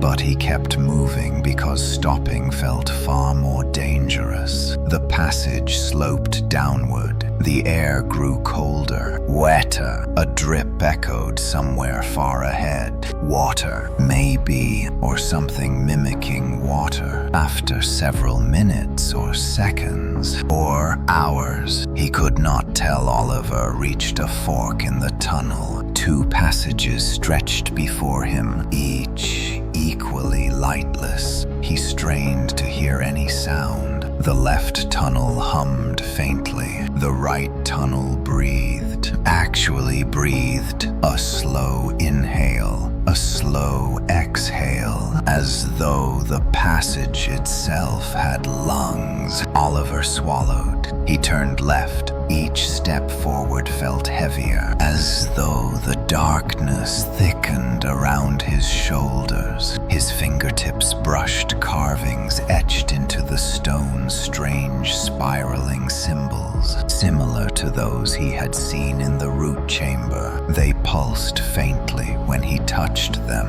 like a warning or a heartbeat. He pulled his hand away quickly. A soft voice followed him. "Oliver!" He whipped around. Nothing behind him, only endless black He kept moving. The passage widened suddenly into a small chamber. In the center stood a stone pillar broken in half, its top missing. Symbols crawled across its surface like veins. The air here felt strangely calm. Heavy, but calm. Then he noticed the sound. Drip, drip, drip. Something was dripping onto the pillar from above. Oliver stepped closer and held out a hand instinctively. A drop landed on his palm. Warm, thick, not water. Blood. Oliver jerked his hand away. He looked up, and something looked back. A pale face emerged from the darkness above the pillar, featureless, smooth, stretching downward as though the stone ceiling itself were melting into a shape. A hollow one, not the one from before. A different one. It slid down the wall soundlessly, its limbs unfolding like a marionette. Oliver stumbled backward. The creature tilted its head. The motion was slow, precise, as if studying him. A whisper filled the chamber. "He is not here." Oliver froze. The hollow one's voice had no direction. It came from everywhere and nowhere at once. "He left you." Oliver shook his head. He knew what it was trying to do, trying to feed on doubt, fear, memory. "No," he whispered. But the hollow one stepped closer. "He ran from you." Oliver's breath caught. He suddenly felt a sharp image in his mind. Walter turning to face the entities alone. Walter shouting for him to run. Walter disappearing behind the stone. The hollow one extended a long, thin hand. "He abandoned your hour." Oliver squeezed his eyes shut. This is a trick. This is not real. When he opened them again, the hollow one was only inches away, its smooth face pressing close enough that he could feel the cold emanating from it. It spoke again. "Then let me take your hour instead." Oliver dove to the side as the creature's hand sliced through the space where he had stood. The air rippled violently. The stone split like fabric. Oliver scrambled into the nearest opening, another narrow tunnel branching from the chamber. He ran. The hollow one followed without sound. The tunnel twisted sharply. Oliver's lungs burned. He ignored the pain, pushing forward until he burst into another chamber, this one larger, with a raised stone platform in the center. Strange mechanical structures of ancient design surrounded it. Gears, rods, bars of metal fused into the stone like ossified machinery. Oliver realized what it was instantly: a severance cradle. Walter had described it once, an ancient device used by the first Watchers to break links between people and hours, a last resort when the hour's hunger became impossible to resist. Oliver rushed to the cradle and grabbed hold of its cold metallic surface. If he could activate it, the whisper came behind him. "You cannot break what you already opened." Oliver spun. The hollow one stepped into the chamber, then another, then another. 3 hollow ones emerged, each sliding from cracks in the stone as though unfolding from nightmares. Oliver backed against the cradle, breath quickening. They moved together, synchronized but separate, like reflections from different mirrors converging into one distorted truth. He felt the air thickening, time slowing, not physically. Inside him, his thoughts dragged. His heartbeat stretched between seconds. The hollow ones were pulling at him, not his body, but his hour. He grabbed the severance cradle's activation lever and pulled with all his strength. Nothing. The hollow ones crept closer. Oliver pulled again. The metal screamed but did not move. A whisper slithered through the air. "You cannot free yourself from us." The hollow ones reached for him. Oliver and the entire chamber shook violently. A blast of cold air ripped through the chamber. The hollow ones staggered, their faceless heads lifting upward in shock. The air pressure dropped sharply. Something massive moved above them. Stone rumbled. A second later, the ceiling shattered. Walter fell through the collapse in a burst of dust and fractured rock, landing hard but alive. In his hands, he held the pulse node, no longer red, but blazing white-blue, pulsing like a living star. He lifted it high. "Get down now." Oliver dove behind the cradle. Walter slammed the node against the stone floor. Light erupted. Blue-white arcs of temporal energy shot across the chamber, ripping through the air like lightning. They struck the hollow ones simultaneously. The creatures convulsed violently, their forms flickering like candle flames in a storm. Their limbs stretched, bent, folded inward. Their bodies cracked open with blinding light pouring from the fractures. They screeched a sound that shattered Oliver's thoughts. A scream made not of voice, but of collapsing seconds. Then they imploded. All three collapsed inward into nothing, sucked out of the moment entirely like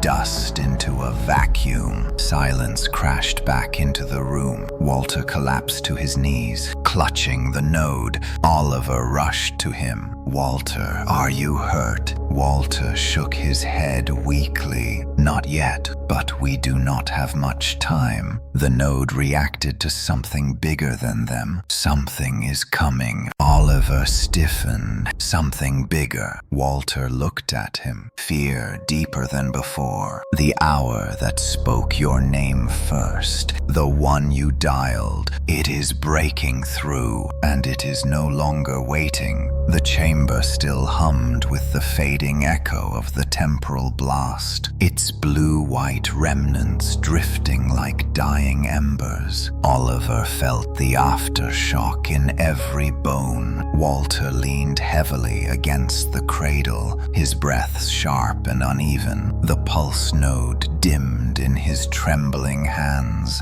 no longer blazing but still simmering with unstable power. For a moment, the silence felt almost safe. Then the temperature dropped, not like before, not a chill, not a draft, but a collapse, as if the air itself were being erased. Walter lifted his head, his face drained instantly. Oliver felt it too, an immense, suffocating pressure descending over the chamber, folding around him like invisible hands closing over his skull. "It is here," Walter whispered. "The hour you dialed." Oliver's breath caught. The first entity, the one that answered his call. The one that had spoken his name through a dead signal. The one that had said you called early. A trembling hum rolled through the chamber, rattling the ancient symbols carved into the walls. Dust drifted from the ceiling in soft spirals. Walter forced himself upright.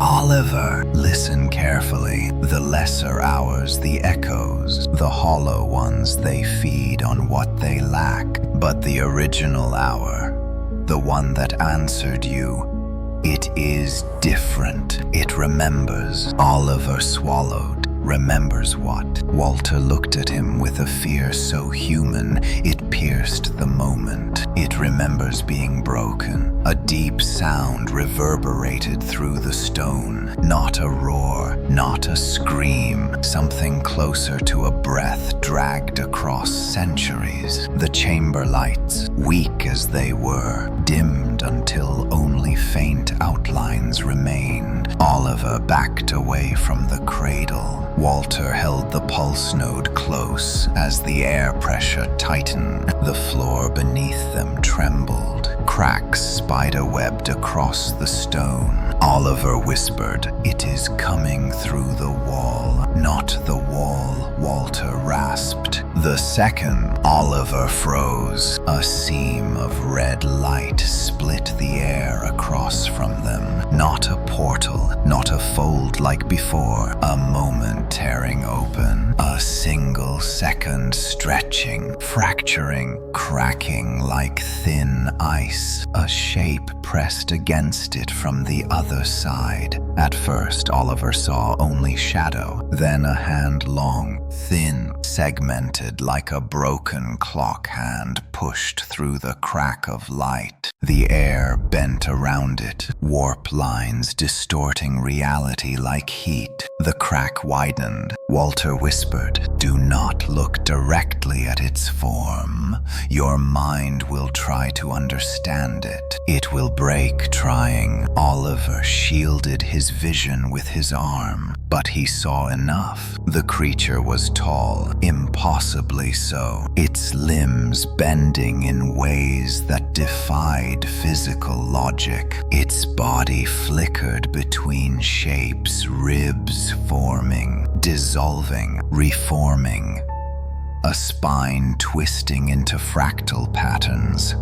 Its head splitting into two silhouettes before rejoining. It moved like an unfinished drawing being sketched and erased at the same time. It stepped into the chamber. Reality recoiled around it. Oliver felt his lungs seize. The chamber walls groaned, bowing inward. The ground vibrated. Time stretched and snapped in microbursts. The entity turned its fractured head toward Oliver, and it spoke, not aloud. Inside him, Oliver, his knees buckled. The sound was a memory, his own voice from the call, layered with something vast, hollow, and ancient. Walter staggered back. "Do not let it finish speaking.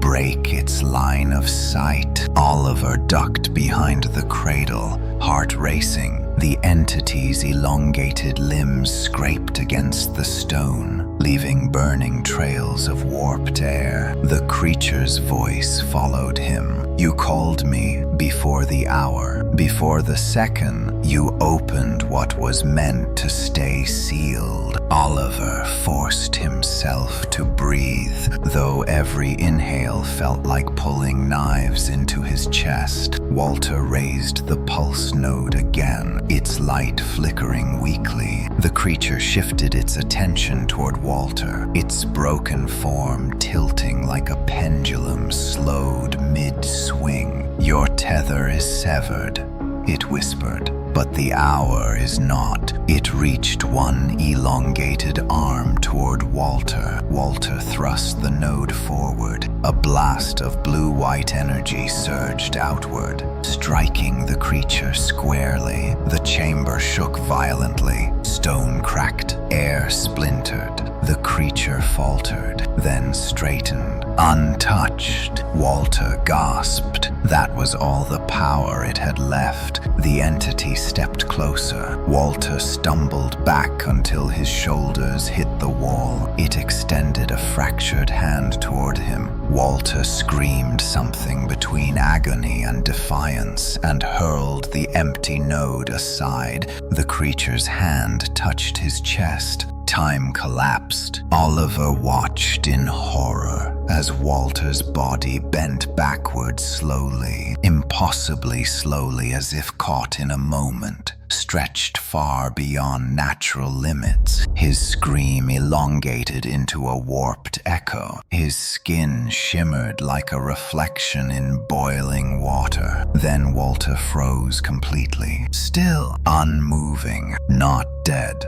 Trapped inside a suspended second, Oliver staggered back, tears burning in his eyes. "Walter," the creature turned toward him. "You broke my hour. Now I take yours." Oliver ran. He sprinted through the far passage. The one Walter had carved a warning symbol beside earlier. His footsteps echoed like distant thunder, but the creature's movement made no sound. Only the distortion it left behind marked its pursuit. Oliver stumbled into a long corridor lined with stone arches. The air bent. The arches shifted, some reversed direction mid-formation, others elongated into impossible shapes. Oliver kept running. Behind him, the creature whispered again. "You called me before the hour. I have been waiting for you since the moment you first feared the dark." Oliver felt his vision blur. His heartbeat stuttered. The corridor twisted violently as temporal pressure spiked. Reality flickered, floor turning to ceiling, walls bending inward, shadows elongating. Oliver tripped, slamming hard onto the stone. When he looked up,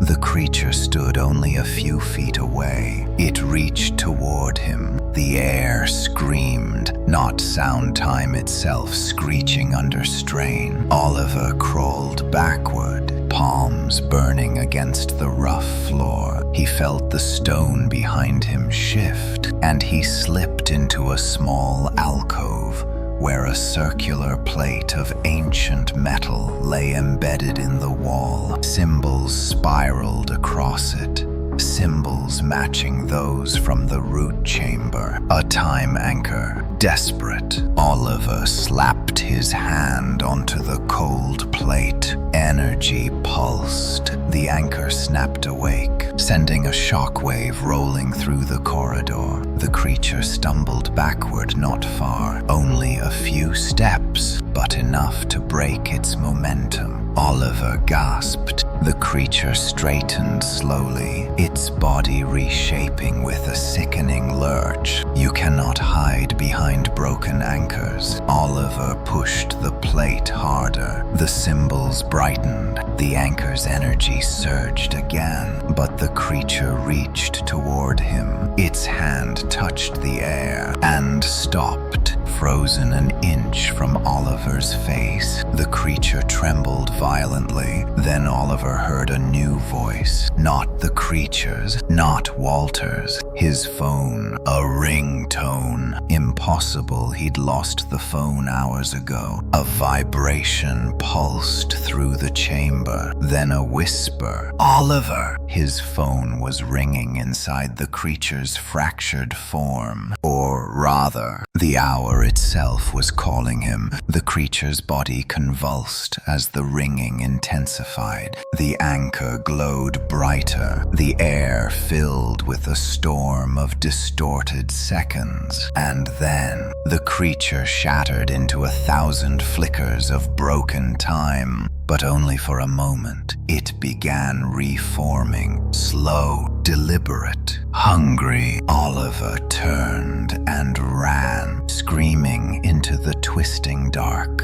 Oliver sprinted blindly through the twisting corridor, each breath scraping his throat like broken glass. Behind him, the fractured entity reassembled itself in a slow but horrifying rhythm. The sound of seconds snapping back together, each crack echoing through the stone like a bone being reset incorrectly. The air pulsed with instability. Shadows stretched and folded into themselves. Time stuttered. He didn't dare look back. Every instinct screamed that if he saw the creature fully formed, his mind would not survive it. The corridor narrowed. Stone pressed in around him. His shoulder scraped hard against the wall, but he pushed forward, stumbling into another chamber. This one was long, rectangular, lined with ancient archways on each side, but instead of leading into other rooms, each arch held moments, frozen fragments. At the first arch, Oliver saw a child standing in a dim hallway, eyes wide with terror, a shadow looming behind her. Everything perfectly still, a second locked in place. At the next, a man in a flooded room, water rising around him, his mouth open in a scream that would never end. Each arch was a doorway into a dying second. Oliver whispered, trembling, "These are other hours." "No," a voice answered him from behind one of the arches. "These are consequences." Oliver spun, heart racing, then froze. Inside the arch stood a figure cloaked in a dark mantle, hood hiding its face. Its form shimmered as if it were not fully present. Its voice was neither male nor female,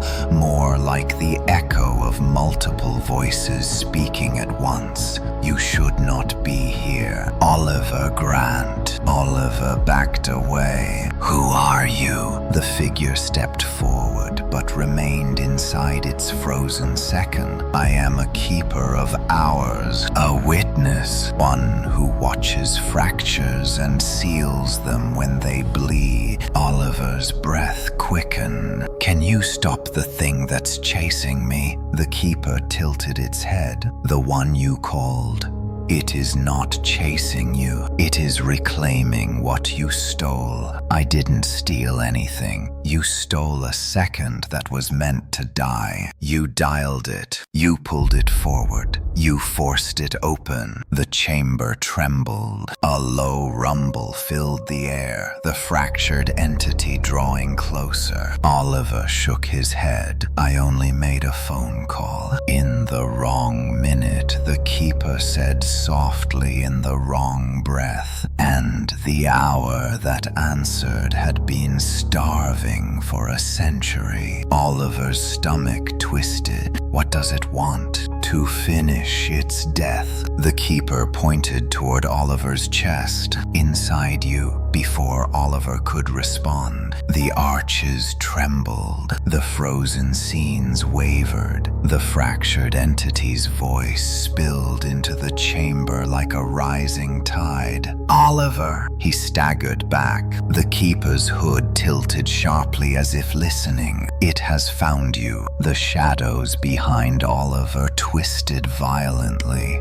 And then the fractured entity stepped into the chamber. It was larger now, more defined. Its limbs stretched across the ceiling, scraping deep grooves into the stone. Its head split into 3 jagged shapes before merging back into one. Every part of it flickered like a malfunctioning reel of film. The arches behind it fractured, moments shattered like mirrors cracking. The keeper raised a hand. "You cannot exist here. Be gone." The fractured creature twisted its head. Its voice poured like molten metal. "You cannot command the moment that birthed you." A shockwave rippled outward. The keeper staggered backward, its form flickering. Oliver backed away, but the chamber warped violently. The walls stretched upward. The arches elongated. The frozen seconds inside them began leaking shadows spilling across the floor like liquid darkness. The fractured entity stepped forward. With each step, time buckled. Oliver grabbed the keeper's arm. "Help me, please." The keeper steadied itself. "I cannot stop it, but I can direct you." "Where?" "To its hour." Oliver's blood ran cold. "Absolutely not." The keeper gripped his shoulder. "It is the only place you can weaken it. You have crossed into its breath. It has crossed into your world. You must face it where it was born." Oliver shook his head violently. "That thing will kill me." The keeper spoke with a voice that vibrated through stone. If you do nothing, it will erase you, and when it devours your second, your moment, it will devour others until the hour that birthed it rewrites this world. The fractured entity roared a sound not meant for human ears. Stone cracked, air rippled, frozen seconds shattered into dust. The keeper raised its hand and traced a circle in the air. A seam of light opened blue, thin, trembling. Oliver stumbled back. No, I cannot go in there. The fractured creature extended an elongated arm toward him. Oliver Grant. His name broke apart inside his head like glass. The keeper seized Oliver's wrists. You cannot run from the hour you opened, but you can confront it before it consumes you. Oliver struggled. I am not ready. I do not know what to do. The keeper's voice softened. None of us ever do, but your calling of the hour binds you to its end. Only you can close what you opened. The seam widened. Behind him, the fractured entity lurched forward, ribs splitting into spirals, limbs elongating into scythe-like shadows. It reached for him. The keeper shouted, "Now!" Oliver stumbled backward into the seam. Light exploded. Cold swallowed him. He was falling not downward, but through seconds, moments, breaths. Time fractured around him like shattered glass, drifting in slow motion. Faces flickered, some familiar, some not. Distorted whispers curled around him. You should not be here. You called us. You opened the hour. Then darkness. Oliver hit solid ground. He gasped and rolled onto his back, staring upward. Above him loomed a sky with no stars. Clouds twisted in spirals. The ground beneath him was cracked stone that pulsed faintly like a dying heartbeat. He stood shakily. He was somewhere impossible. A place between seconds. A moment that had refused to end. And in the distance, he saw it. The fractured entity, but not fractured. Not incomplete. Whole. Standing tall in the center of a vast cracked courtyard. Its silhouette sharp and defined. Its presence bent the air in waves. It turned as if sensing him. Its voice rolled across the dead landscape. Welcome to my hour. Oliver's chest tightened. He took a step back.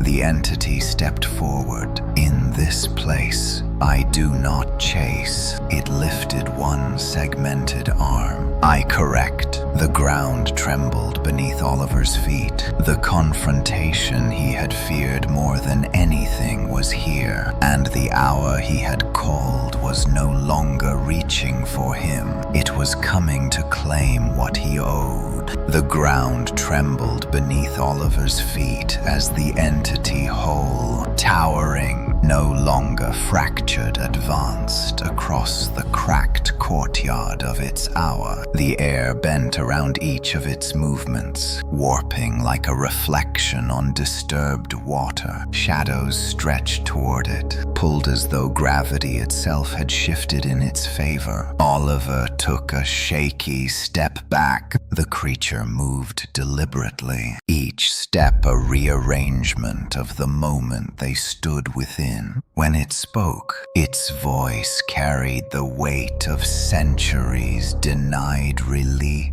You enter the hour you forced awake. Oliver swallowed hard, his breath fogged even though the air burned his lungs. This place should not exist, yet here it was, an ancient second suspended in its own death, warped into a landscape of broken stone, fractured time, and an endless sky without stars. The hour's voice rolled through the cracked ground. You dialed me before before the breath was meant to fall, before my end could fade, you dragged me into your world. Oliver shook his head, voice trembling. I did not know what I was calling. The entity stopped, its head tilted, splitting briefly into two silhouettes before remerging. Ignorance does not unmake consequence. The sky above them stretched unnaturally, spirals forming in the clouds as though something immense circled them from above. The entire hour shuddered, responding to the presence of its master. Oliver backed toward a cluster of broken columns jutting from the stone. They glowed faintly with the same symbols he'd seen in the archive anchors. Maybe half remembered by a dead second. The hour noticed. It drifted closer, limbs flowing more than walking. You cling to remnants of watchers long erased. Their marks hold nothing here. Their hours died before mine. Oliver's mind raced. Walter had said the original hour remembered being broken, that its form was incomplete because its death had been interrupted. What happens to you if your hour ends? He asked, forcing steadiness into his voice. The entity paused. Its flickering limbs froze mid-motion. When it spoke, the sky dimmed further. I cease. The answer came so simply it unnerved him. Oliver took a breath, then let me end it. A sound like shifting plates of steel echoed through the courtyard.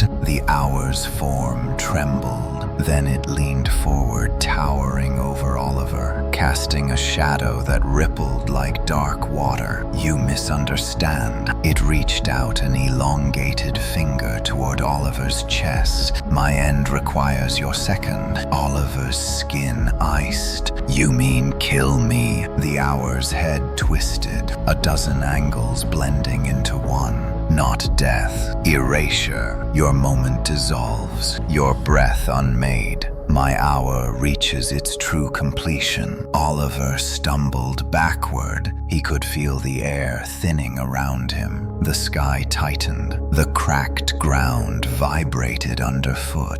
A storm of whispers rose from the fissures in the stone, voices trapped in the hour, faint echoes of those who had entered this moment before him. Some screamed, some pleaded, some repeated the same words endlessly. It hurts. Do not look. Stop the second. Stop the second. Stop the second. Oliver pressed his hands over his ears. His heartbeat thundered, trying to drown the cries out. The hour stepped closer. Reality stretched around it, bending like molten glass. Oliver's knees buckled under the distortion. You cannot flee my moment. But Oliver forced himself to stand. Then he ran. He darted between the broken columns, his boots scraping against the cracked stone floor. The air warped around him, every breath threatening to snag on invisible threads. The sky spun in spirals. Behind him, the hour advanced with impossible calm. You run through my breath, through my final second. There is no path you may walk that I do not own. Oliver ducked behind a tall stone monolith etched with watchers' markings. As the entity approached, the symbols pulsed faintly, reacting to its presence. The hour paused, observing the monolith. Then it lifted a segmented hand and brushed the surface. The markings disintegrated instantly, turning to dust that dissolved before it touched the ground. All anchors die in my hour. Oliver's hope faltered. He bolted toward a crumbling stairway leading to a raised platform. The wind grew stronger, colder, slicing across his skin. He reached the top and looked out. The hour stretched far beyond what should have been possible. Endless stone plains,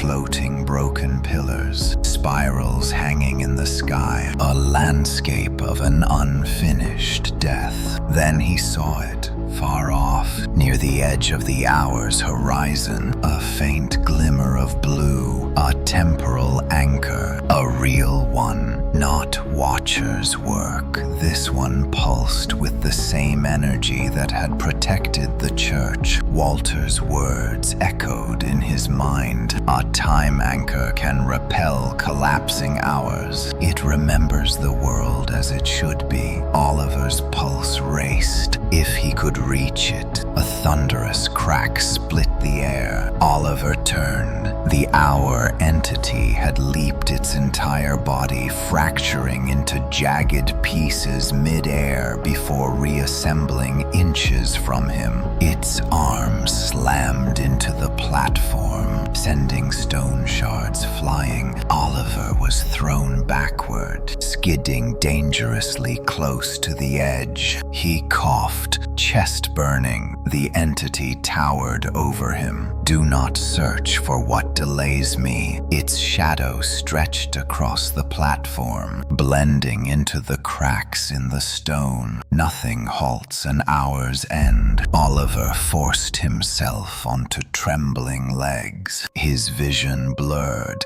The anchor pulsed in the distance, small but steady. He ran again. The hour screeched, not a sound, but a distortion that bent the air. It lunged. Oliver pitched himself off the platform, landing hard on the cracked plane below. Pain shot up his arms, but he scrambled upright. The hour descended behind him. The ground cratered. Oliver sprinted toward the glimmer of blue. The terrain warped, stone rising and falling like breathing lungs. The air thickened. Every step became harder, heavier, as though time itself resisted his movement. The anchor grew brighter, brighter, brighter. He was close, just a few yards away, when the ground split beneath him. A fissure tore open, swallowing his leg. He fell with a gasp,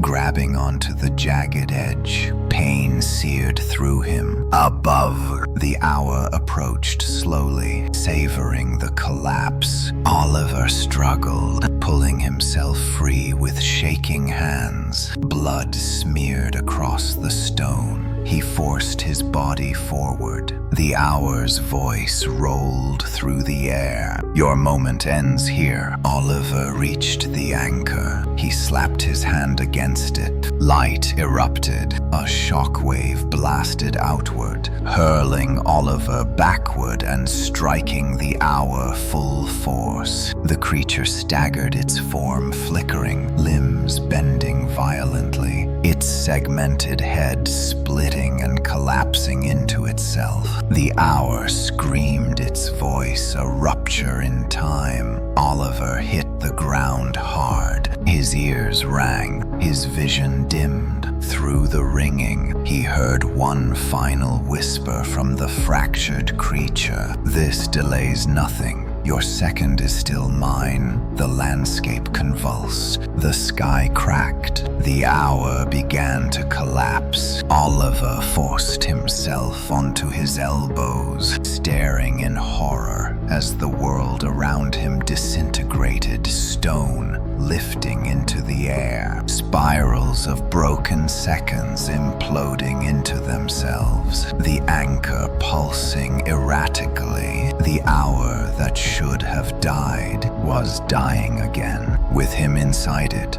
the hour collapsed. It did not fall apart all at once. It folded in on itself like a great, dying creature struggling against its own extinction. The sky cracked first spirals, tightening until they snapped like shattered glass. Each break sent tremors across the stone plains. Oliver clung to a jagged outcropping, desperately trying to steady himself as the world around him unraveled. Time itself screamed, not in sound, but in pressure, a force that rattled his skull and hammered against the back of his eyes. Each pulse of collapsing reality hit him like a blow. The faint blue glow of the anchor flickered erratically, no longer a steady beacon, but a frantic heartbeat. He forced himself upright.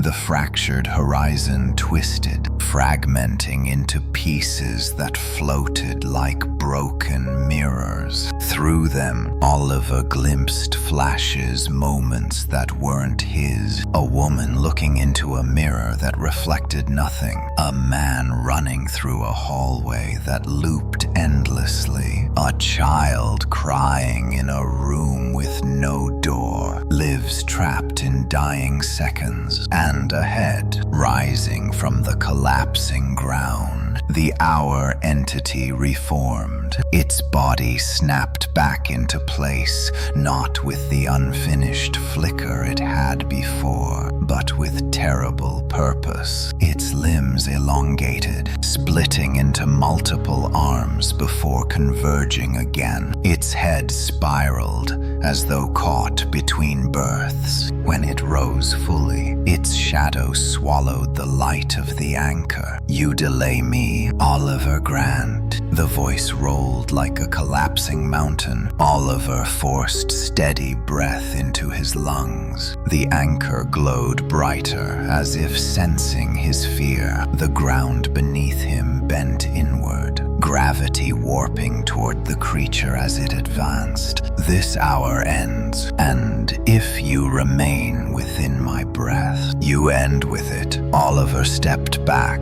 "How do I leave? Tell me how to get out." The entity's limbs unfurled like broken clock hands. "You opened the hour by calling its number. You leave by unmaking the call." Oliver felt cold wash over him. "Unmake the call? That's impossible. It's already happened. Nothing is immutable. Moments can be cut, seconds severed. You must reach the first breath of the call, the point before your voice left your mouth. Remove it, and I return to my death." "How do I reach it?" The hour spread its arms, and the world beneath them trembled as light bent, forming a spiraling fissure. Inside, Oliver saw fragments of his own life, glimpses of his room, the payphone, his trembling hand dialing the cursed number.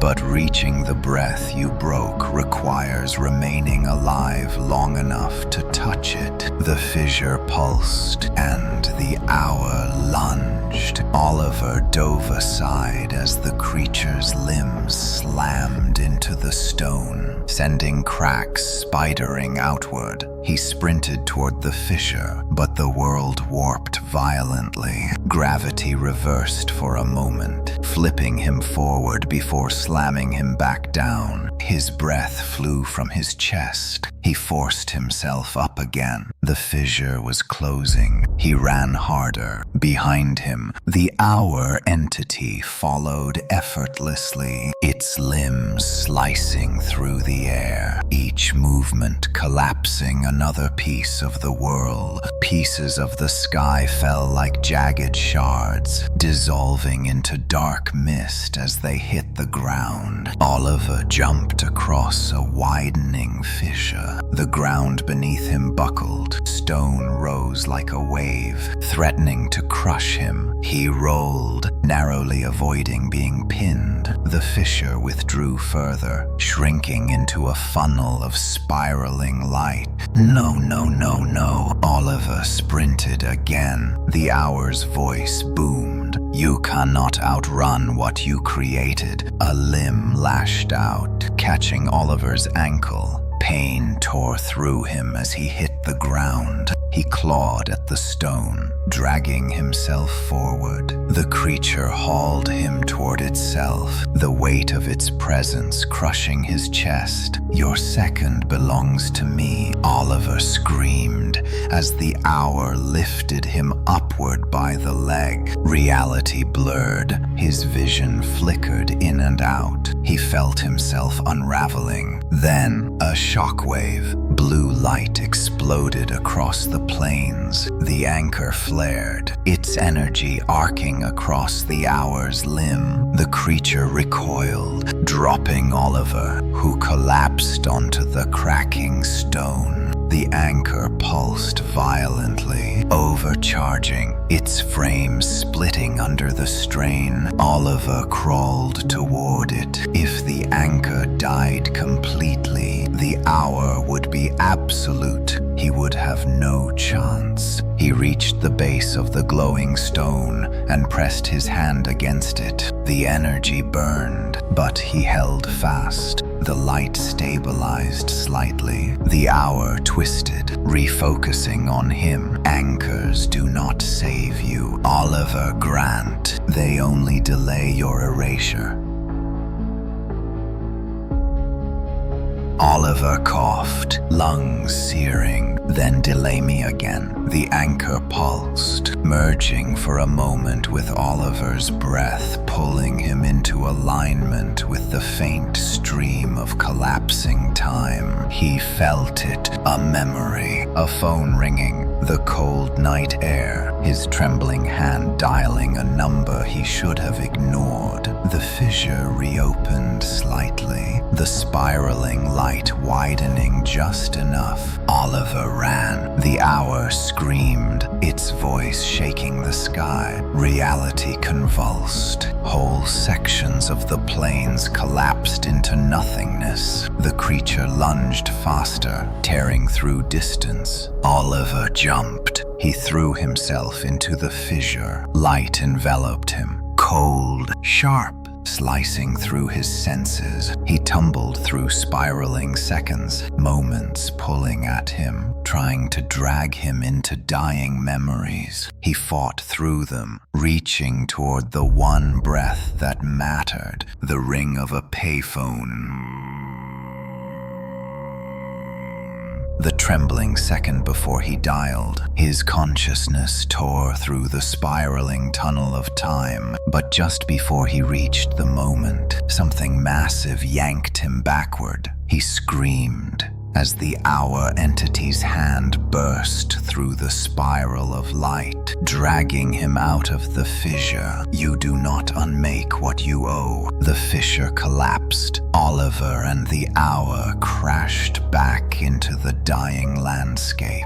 The sky ripped open. The plains fractured into floating shards. The anchor shattered with a thunderous crack, sending fragments of blue energy scattering into the air. Oliver screamed as the shockwave hit him. He fell through collapsing stone, into darkness. The hour's voice followed him into the void. "Your moment ends when mine does, and mine is ending now." Oliver fell, not through space, not through air, through seconds. The darkness he plunged into was not empty. It was dense, like sinking into cold, unmoving water. He could feel time stretching around him, thinning, tightening, twisting. Every breath he took echoed through 1,000 dying moments. His body spun, but there was no up, no down, only the weightless sensation of slipping between reality's seams. Then he hit something solid, hard. The impact knocked the breath from his lungs. He gasped, coughing violently as he rolled onto a cracked stone surface. His hands scraped against jagged edges. The air burned his throat like he'd inhaled frost. Slowly, he lifted his head. He was in a void, a vast plain of shattered stone suspended over nothing.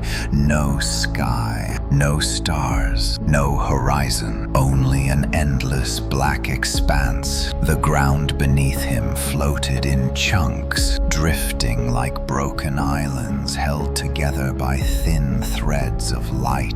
Each chunk carried fragments of symbols he'd seen in the archives, as though this realm had once been understood by someone before it was forgotten. A faint whisper slid through the void. You should not exist here. Oliver spun, heart pounding. Nothing, but he felt something. A presence, watching him from behind the veil of darkness, studying how he breathed, how he trembled. He stood slowly, legs shaking. The air was different here. He felt lighter and heavier at the same time. His footfalls didn't echo. Sound died immediately. Even his breath felt swallowed. He moved forward, stepping over a narrow fracture of light. As he crossed it, memories flickered beneath the surface. His mother calling him for dinner, the ring of a phone in a silent gas station, the whisper of his own voice dialing numbers he never should have touched. This place was not a second, it was between seconds, a nowhere moment, a gap reality never meant to have. Then the void pulsed. A shockwave rippled across the floating stones, knocking Oliver to one knee. The blackness twisted, folding inward as though reacting to a massive shape emerging from its depths. Oliver scrambled backward. Something stepped onto the fractured plane, the hour entity. But here, between seconds, it was different. Larger, more coherent. No flickering, no jagged pieces. This was its territory, its breath, its throne. Its form towered above him, limbs stretching into the void like the arms of a dying clock reaching for one final turn. Its segmented head tilted slowly, observing him with unreadable intention. This is the space your call carved open. Oliver forced himself upright. His voice cracked. Where am I? The hour answered without moving. This is the silence between moments. The wound you created when you called my dying breath into the living world. The void trembled. Every fragment of floating stone shuddered. Oliver clenched his fists. You said I stole something from you. You stole my ending. The creature stepped closer. Reality bent around its feet. Each footfall stitched or unstitched pieces of the void. Before my hour could die, your voice dragged it awake. Now it lingers unfinished. Starving, Oliver's eyes widened. So none of this would have happened if I hadn't dialed that number. None of this would have been possible without you. The words hit harder than any blow. Oliver stumbled back, but he found himself trapped on the floating fragment of stone. Every direction led into an endless abyss. What do you want from me? He whispered. To finish, the air shook. To end, the second you interrupted, a cold realization washed through him. All the creatures, all the horrors they were after, the same thing. His breath, his moment. The hour needed the second before he made the call. The one thing he could never undo. Unless Walter was right. Unless he could unmake the call. Oliver forced a step forward. Then tell me how to undo it. The hour tilted its head, a sickening, grinding echo rumbling across the void. You cannot undo a moment from within its shadow, but you can be removed from the moment entirely. Oliver's blood froze. Removed. What does that mean? It means your breath erased, your voice unspoken, your second returned to silence. That was death. No, not just death. Erasure. Existence erased backward. Oliver shook his head wildly. I won't let you. The creature moved. It did not lunge. It shifted in an instant. It was in front of him, bending the void with its presence. Oliver gasped, stumbling backward until he nearly slipped off the floating stone.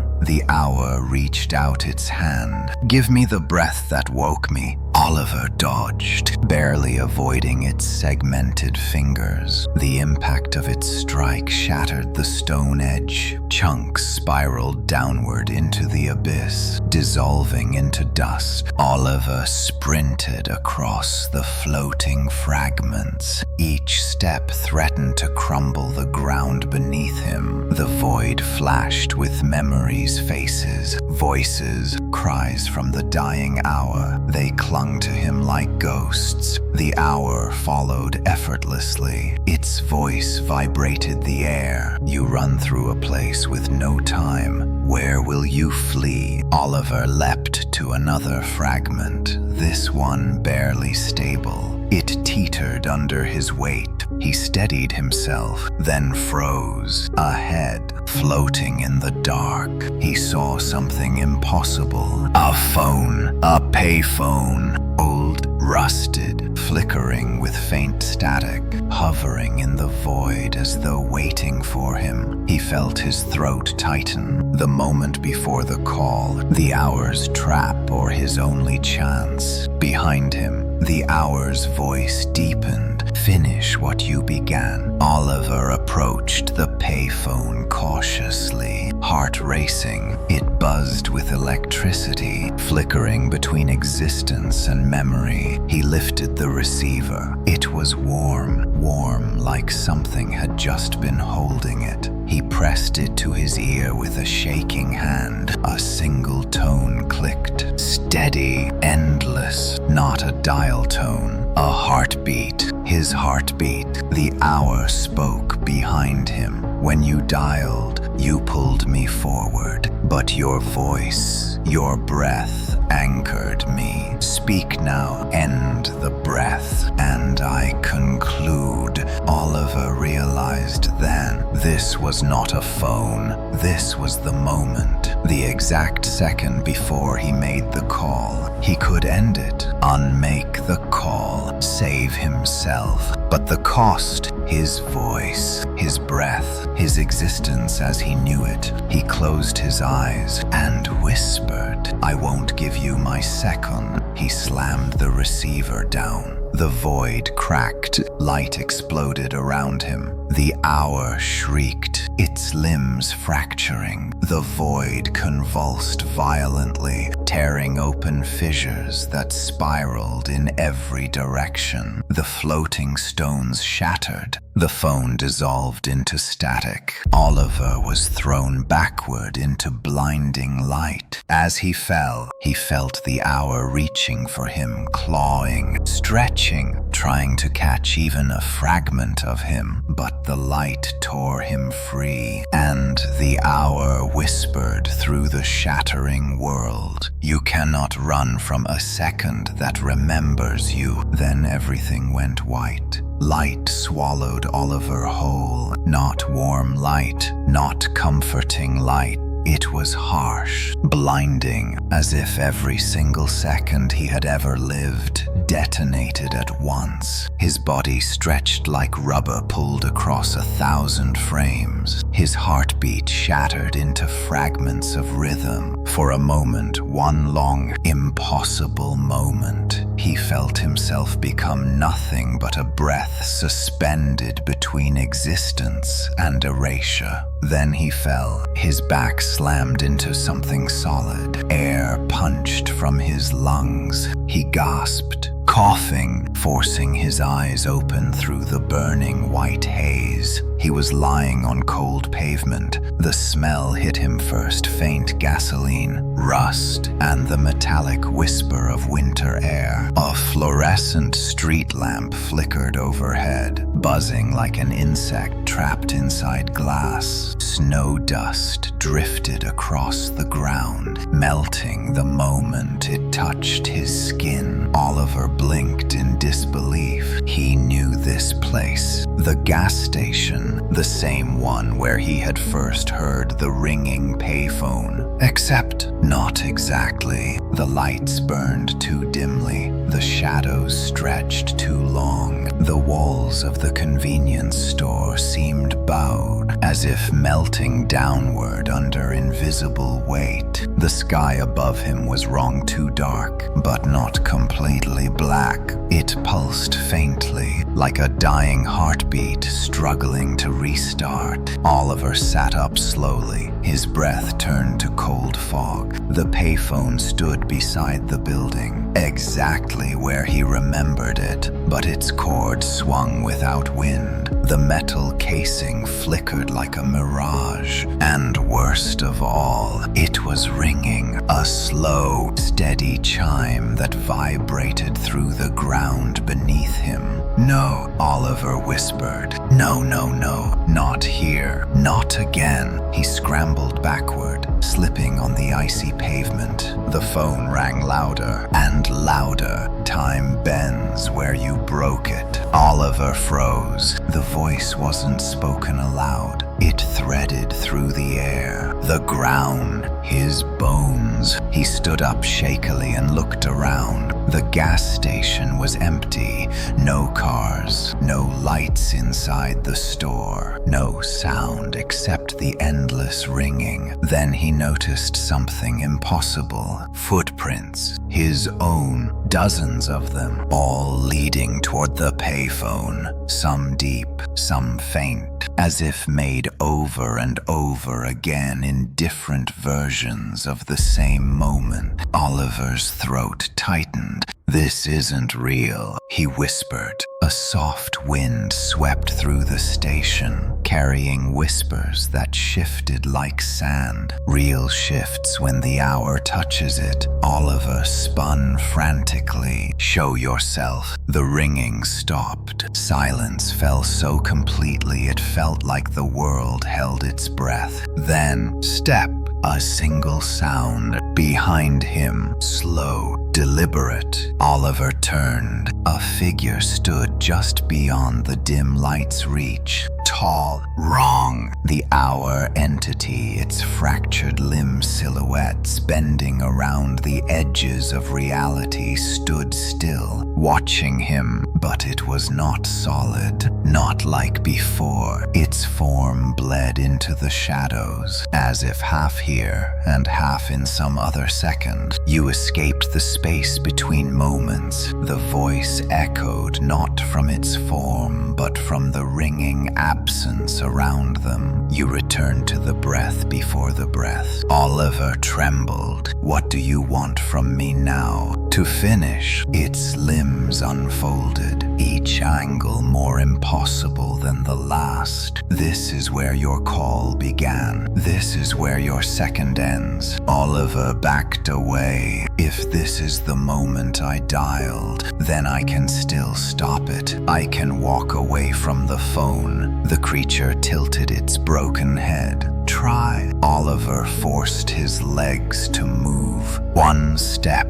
two. The payphone remained behind him. He did not look back. A third step, then the air thickened. Gravity twisted. His foot slammed into the ground as if pulled downward by unseen force. His knees buckled. The world dimmed, colors draining from the edges of his vision. The hour spoke again. "You may flee from memory, but not from the second that owns you." Oliver staggered. The ringing began again, sharp, insistent, slicing through his skull. He held his hands over his ears, but the sound vibrated through bone. The payphone glowed faintly, as if alive, as if waiting. No, he whispered. I won't answer. I won't dial. The hour's form flickered closer, moving without stepping. You already have.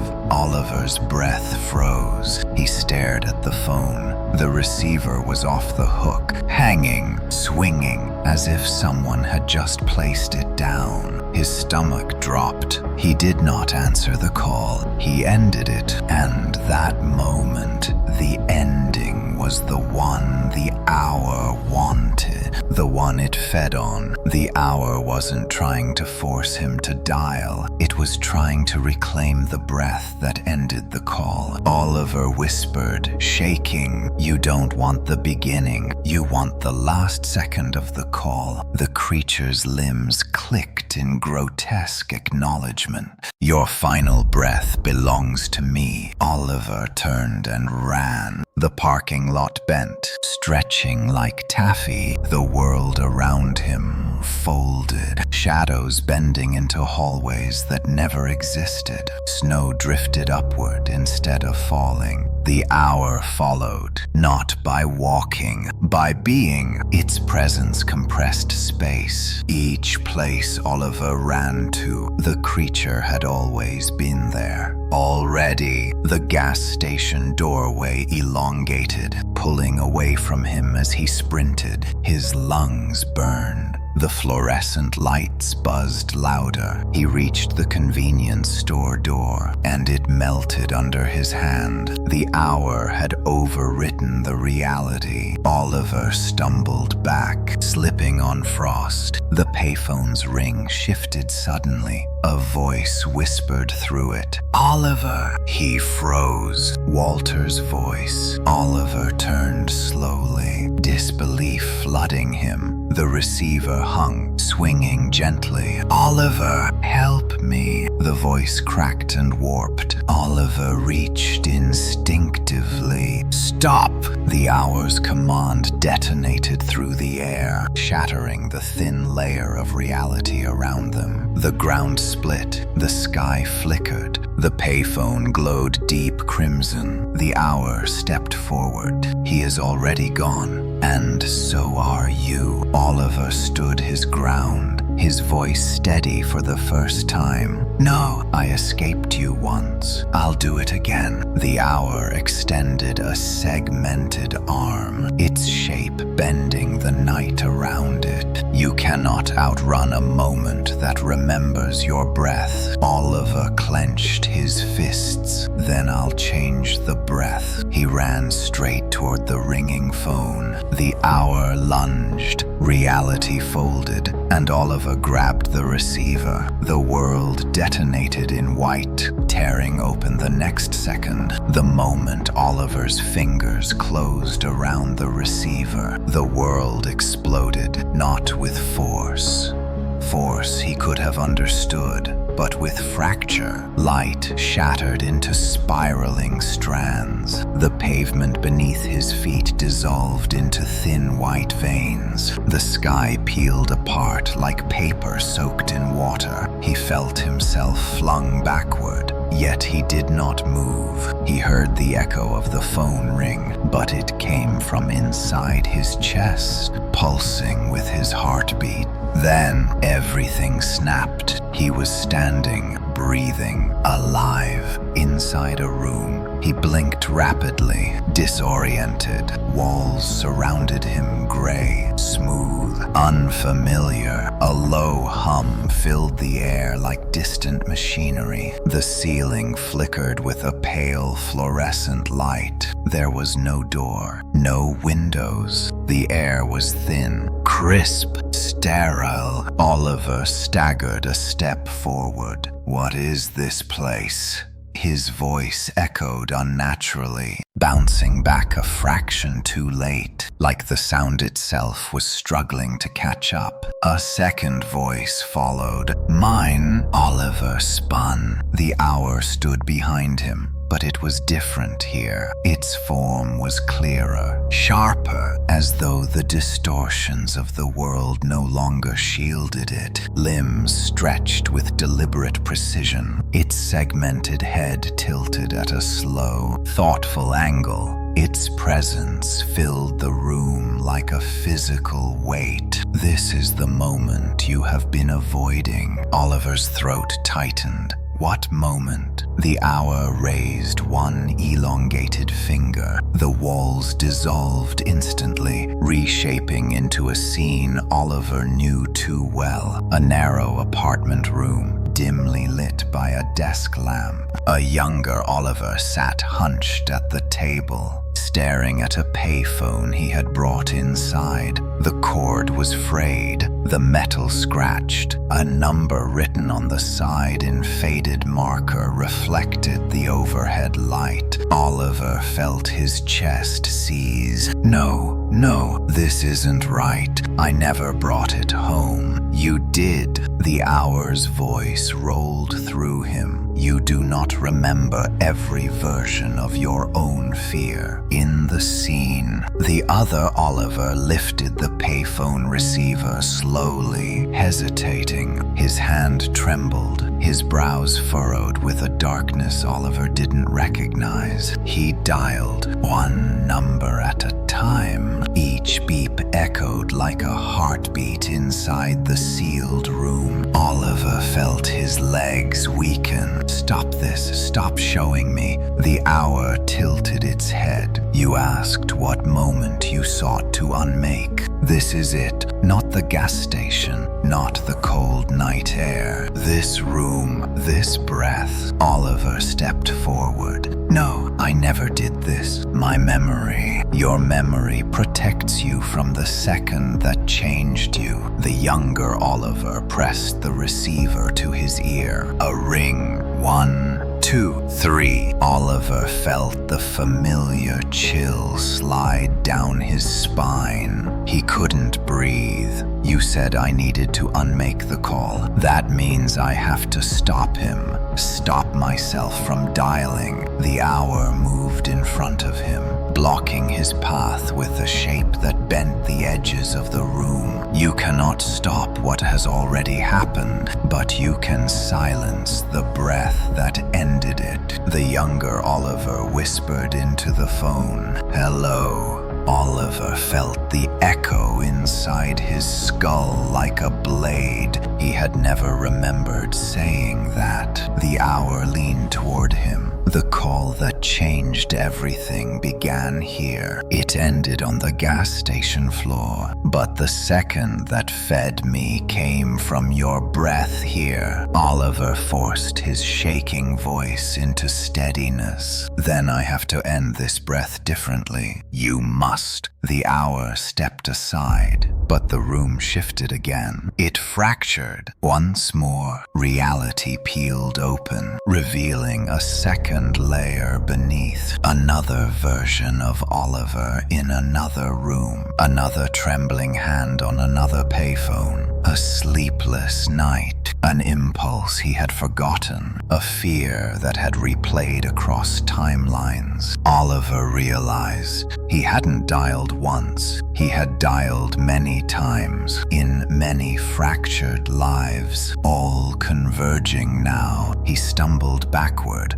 I don't understand. The hour spoke softly, almost tenderly. You created me more than once. You fed me across breaths you do not remember. You awakened my dying hour again and again. Oliver shook his head violently. No, I didn't know. I didn't want any of this. Wanting changes nothing. Only breath changes a moment. The room split into hundreds each, showing Oliver in different seconds, different states, all making the same fatal choice. He dialed. He hesitated. He ended the call. He breathed fear into the receiver. Oliver screamed, "Stop it!" The illusions collapsed. Silence. He stood alone. The hour hovered before him, growing taller, expanding like a shadow, consuming a flame. You stand at the final breath. Speak, and you end the hour. Remain silent, and the moment devours you. Oliver clenched his fists. What do you want me to say? The hour's answer vibrated through the floor. Give me the breath you ended the call with. Give me the fear. Give me the second that belongs to me. Oliver exhaled slowly. Then he shook his head.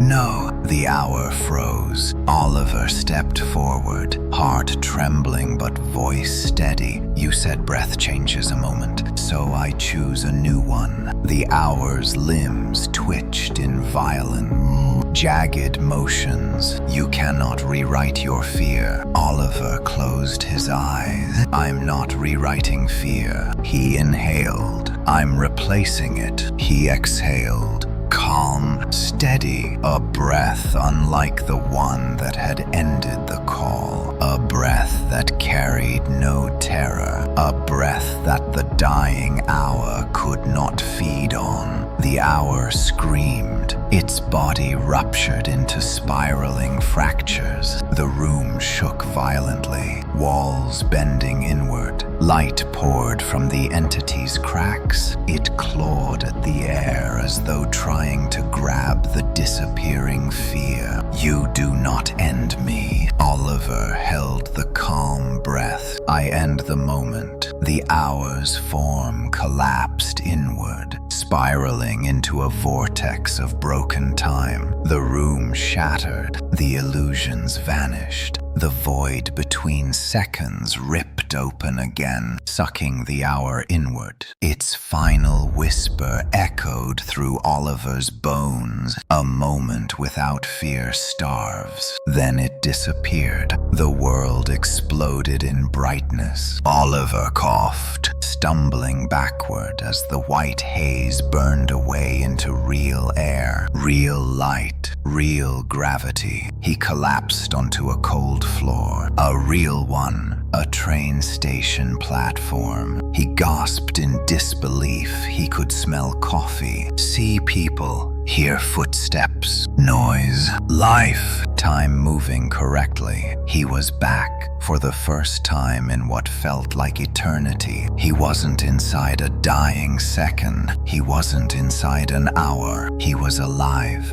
But as he stood shakily, one sound echoed across the station. Distant, familiar, a faint payphone ringing, and it was ringing his name. The train station breathed. Oliver stood frozen on the cold concrete as the faint, distant ring echoed across the platform. People moved in soft blurs around him, talking, tapping phones, sipping coffee. Yet none of them reacted. Not one person flinched at the sound that seemed to hollow out the space between his ribs. The ringing wasn't loud. It was worse than loud. It was deliberate, calling him. Oliver swallowed hard and forced air into his lungs. He was alive. He was back in the real world. The fluorescent lights above him flickered normally. A digital board announced the next arriving train. Time moved forward. Seconds stacked neatly. So why did the ring feel like it was drilling through the freshly repaired seams of reality? He turned slowly. At the far end of the platform, tucked inside a narrow alcove near a vending machine and a map of the rail line, a payphone stood, old, out of place, wrong. Oliver stared at it, pulse quickening. Not here, he whispered. Not again. I ended you. But the ringing continued, patient, steady, confident. It vibrated through the soles of his shoes. He stepped backward instinctively. He was not alone. Someone stood beside him, a woman in a red coat, holding a coffee cup and scrolling through her phone. She glanced at him briefly, eyebrows raised. then continued scrolling. "You hear that?" Oliver asked, pointing toward the phone. She blinked. "Hear what?" The ring echoed again. Oliver felt his stomach drop. "The phone. It's ringing." She frowned, turning toward the alcove. There was no phone there, only a blank wall. No alcove, no vending machine, no map, no phone. "What are you talking about?" she asked softly, now concerned. "Are you okay?" Oliver stepped back, his breath caught. She saw nothing. The phone existed only for him. The hour was adapting. He backed away, hitting a cold metal bench. His legs trembled as he sat down. His mind raced. If the hour could appear in the real world now, if it could hide itself from others, it was not dead. It was changing, evolving. He closed his eyes, steadying his breath the way he had in the fractured room. Calm breath, steady breath, the breath that starved the entity. But the ringing cut straight through his discipline, a new sound layered beneath it. A voice, faint, static. "Oliver!" His heart seized. "Walter," he whispered. The voice crackled again, distorted, struggling through the edges of the moment. "Oliver, don't answer." The ring swallowed the rest. Oliver's hands shook violently. Walter shouldn't be able to reach him. Walter had been pulled into the collapsing hour, lost in the dying second. But what if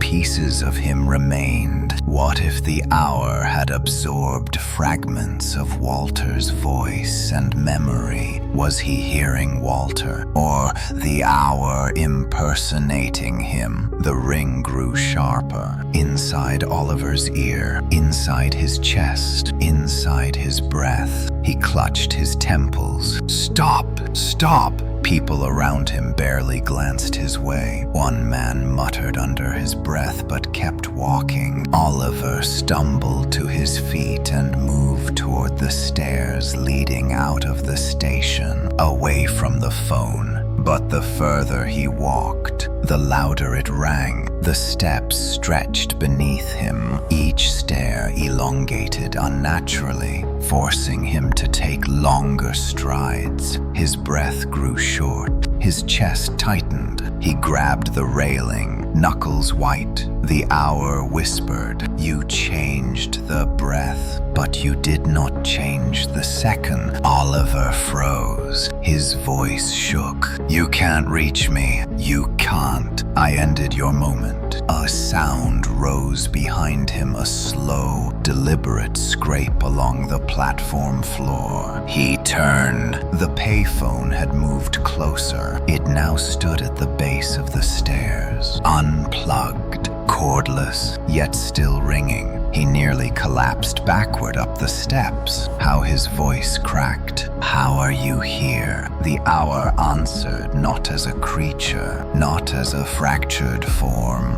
but through the ringing itself. Moments do not die when fear lives. Oliver pressed both hands to his ears, but the sound vibrated through bone, not air. The phone slid forward inch by inch without touching the ground. Its base hovered slightly. Its metal casing flickered like hot iron. Oliver stumbled up another step. The world warped subtly. The ceiling stretched. Shadows deepened. The fluorescent lights dimmed. A second was approaching. Not a broken one, a new one. One the hour was forging. "No," Oliver whispered. "I won't go back. You can't make me." The ringing stopped. Silence choked the stairwell. And then the phone spoke. Not Walter, not the hour. Oliver. His blood froze. It was his own voice. From the past. The breath before he ended the call. Oliver stood still as stone. The voice repeated, clearer this time. "Come back." He shook his head violently. "Get out of my life." His past voice twisted into something sharper. "You owe me the second." The phone jolted violently, slamming against the first step. The metal rang like a struck bell. Cracks spread across the stair beneath it. Oliver turned and ran. He sprinted up the stairs 2 at a time, bursting into the main terminal. People brushed past him. A security guard glanced at him, confused. Oliver didn't stop. He kept moving, weaving between commuters. Breath ragged, the ringing followed. Under the chatter, under the footsteps, under the announcements. No matter where he went, up the escalator, across the mezzanine, into a corridor lined with shops, it followed. And then every screen in the terminal flickered. Trains delayed. Arrival times vanished. Static filled each monitor, twisting upward into symbols Oliver recognized. Symbols of the dying hour. He backed away slowly. A janitor pushing a mop cart walked straight through one of the symbols without noticing. The distortion clung to Oliver alone. The hour was no longer dying. It was integrating, becoming part of his world. He pressed his hand to a cool tile wall and felt his pulse racing. "What do you want? Tell me what you want." The ringing stopped again for a breath. Then a single whispered word hissed across every speaker in the station, bending the air. "Return." Oliver's vision blurred. The floor rippled like disturbed water. People nearby shifted in and out of focus, their movements repeating subtly, caught in loops of seconds slightly misaligned. "No," Oliver whispered. I won't give you another breath." The hour's final whisper cut through the collapsing moment. "You already have." The payphone materialized directly in front of him, silent, waiting, and behind it, a familiar silhouette stepped into the fractured light. Walter, alive, or something wearing Walter's face. His voice was soft, urgent. "Ollie, don't leave me here." Oliver's knees nearly buckled. If it was really Walter, he couldn't abandon him. If it wasn't, it was the deadliest trap yet. The hour whispered from every direction. "Choose the breath that ends the next second." Oliver stood trembling between the payphone's shadow and Walter's outstretched hand. Oliver stood paralyzed between 2 impossible choices. The payphone, its metal frame flickering like molten iron, stood motionless before him, silent now, but humming with a pressure that gnawed at the edges of reality. And just behind it, stepping through the fractured haze of light, was Walter. Walter, who should not be alive. Walter, whose voice had been swallowed by the dying hour. Walter, who now reached out a trembling hand and whispered, "Ollie, don't leave me." Oliver's chest tightened painfully. The terminal around them warped in slow waves, repeating frames like a malfunctioning film. People on the mezzanine flickered arms, lifting twice, steps repeating, expressions looping in and out of sync. Time was unraveling. Because of him, because the hour was still hungry, and now it was negotiating. "Walter," Oliver breathed, voice cracking. Walter stepped closer, his silhouette flickering slightly at the edges, like a projection struggling to hold shape. But the eyes, the grief, the terror felt terribly real. "Help me," Walter whispered again. "You got out." "I didn't." "Don't leave me here." Oliver's breath shuddered. "I I swear I tried to pull you out. You can still save me, Walter said, voice trembling. Just answer the phone. The payphone pulsed. A whisper seeped into the air like smoke sinking under a door. Answer and I give him back. Oliver staggered backward. No,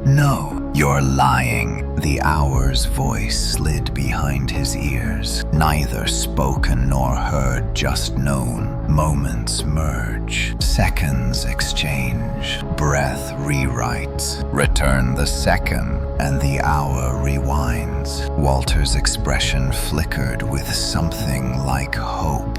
Please, Oliver, I don't want to die in that place. Oliver's heart twisted. He took a step toward him, then froze. Walter's shadow wasn't aligned with the light. It stretched the wrong direction, bending upward against the fluorescent glow. Oliver's pulse spiked. You're not him. Walter blinked, and his eyes shifted for just a moment. Not in color, in shape, like something behind them was pushing outward. I am, Walter whispered too quickly. I'm real. Save me. Oliver shook his head. Walter would never ask me to answer that phone. Silence. Then Walter smiled. Not sadly, not desperately, but knowingly. Maybe he wouldn't, the thing-wearing Walter said. But you want him back badly enough that you're trying to convince yourself I'm him. Oliver's breath hitched. It was right. He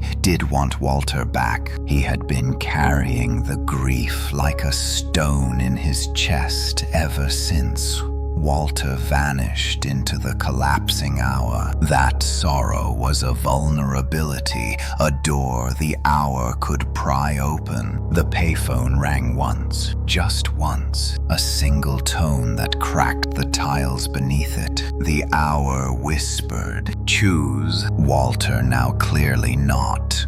Walter took another step forward. His form flickered, losing cohesion. The torso shifted, then corrected. The mouth dragged across the cheek before snapping back into place. You owe me a breath, Ollie. The creature hissed through Walter's mouth. Give it willingly, or I'll take it. Oliver stumbled backward into a bench, his vision blurred. The station lights dimmed again. Every announcement over the loudspeakers warped, the words melting into long, stretched vowels. He needed to get out. He needed air. He needed silence. He bolted toward the nearest exit, but the station corridor elongated, stretching endlessly, doubling in length every time he blinked. His footsteps echoed in a mismatched rhythm. Behind him, the false Walter followed without walking, just sliding forward, frame by frame, as if added to each second as an afterthought. You can't leave,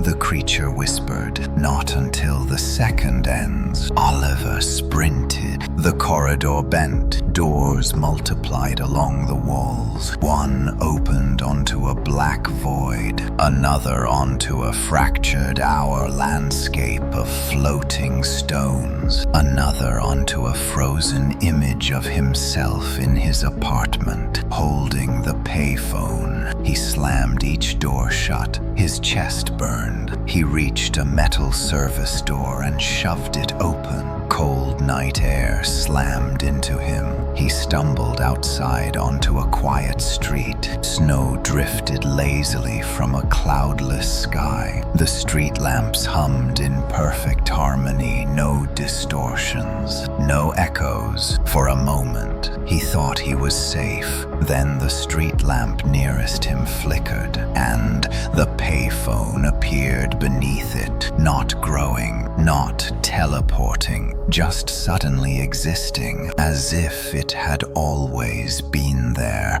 and his memory had finally caught up. Oliver choked on a breath. No, you can't follow me out here. The hour's voice emanated from behind him. him. All moments follow their maker. Oliver whirled around. The false Walter stood on the sidewalk, but now the illusion was sloughing away, skin dissolving into ash, revealing the segmented, shifting frame of the hour beneath. It approached slowly. You still owe me the second. You starved me once, but hunger returns. Oliver backed into the cold brick wall of the station exterior. I won't give you another breath. The hour extended a fractured limb. Then I'll take the one you already spent. The ringing erupted again, rising into a shriek that reverberated through Oliver's skull. His knees buckled. He clutched his ears. Snow trembled on the ground, vibrating into patterns, symbols of the dying hour. Through the agony, Oliver heard a voice. A real voice this time, cutting through the noise. Oliver! He jerked his head up. A man in a security uniform ran toward him from the station entrance. Sir, hey, are you all right? Sir, can you hear me? Oliver tried to speak, but the ringing drowned out his voice. The security officer reached him and froze. His eyes widened. Oliver followed his gaze. The payphone had vanished, and in its place, a flicker of darkness, shaped like a half-formed limb. The guard whispered, "What the hell?" The hour hissed. A second not meant for you. A blast of invisible force knocked the guard backward into the snow. Oliver lunged to help him, but the hour slid between them like a curtain of fractured glass. "You can't hurt him," Oliver shouted. "He has nothing to do with this." The hour's voice rippled. All seconds touched the next. It raised a limb over the fallen guard. Oliver didn't think. He reacted. "Take my breath instead." The ringing snapped off. Complete silence. Even the wind stopped. The hour lowered its limb slowly. The guard lay unconscious but breathing. Oliver stood trembling, chest heaving, facing the creature. "I'll give you what you want," he whispered, "but not here, not in this world." The hour tilted its segmented head. Where then? Oliver swallowed hard. In the place between moments. Silence stretched. Then the hour reached out a hand not to strike, but to accept. "Bring the second." Oliver stepped forward. The world bent. The snow paused midair. The street dissolved, and he fell once again into the space between seconds. Oliver fell without falling. He descended, yet he did not move. Gravity dissolved into thin threads. Space peeled into spirals. The world he had known snow, street lamps. Breath collapsed behind him like a collapsing lung. The void between seconds spread open, swallowing him gently, reverently, as if welcoming back something it believed it owned. Cold slid into his bones, but not the biting cold of winter. This was the temperature of absence, the chill of moments that had died but still remembered pain. He landed on cracked stone, the same fractured plane he had seen before. Floating islands of ancient symbols suspended over endless darkness. But now the void trembled with a new tension. Shards of broken seconds drifted like ash. The air pulsed with a low hum, vibrating his ribs. The hour was near. Oliver steadied himself. He had agreed to return, to offer his breath not as sacrifice, but as challenge. The only leverage he had left. A distant ringing echoed through the void. One tone, then another. Each ring bent the ground beneath him, pulling cracks wider, deepening fissures. Time shuddered, struggling to hold its shape. A voice whispered behind him, "You return willingly." Oliver turned slowly. The hour stood taller than before, not fractured, not flickering, whole, fully realized. A being sculpted from the last heartbeat of a moment that should have died. Its limbs curled like broken clock hands. Its head shimmered between shapes, never settling. "I didn't come for you," Oliver said, voice trembling but steady. "I came to end this." The hour leaned forward. Moments do not end when their maker breathes life into them. "You kept me alive. You fed me across versions of yourself. You made me more than death." Oliver swallowed. "Then I'll unmake you, not with fear, with choice." The hour's limbs twitched sharply. Choice is a breath. All breaths belong to time. Oliver stepped forward onto a narrow stone span. The void beneath him stirred like dark water. "You can't take what I don't give. You wanted my final breath before the call ended, but I changed it. I replaced it. The fear you consumed is gone forever." The hour's body convulsed, fracturing along its edges. A moment rewritten still remembers the original shape.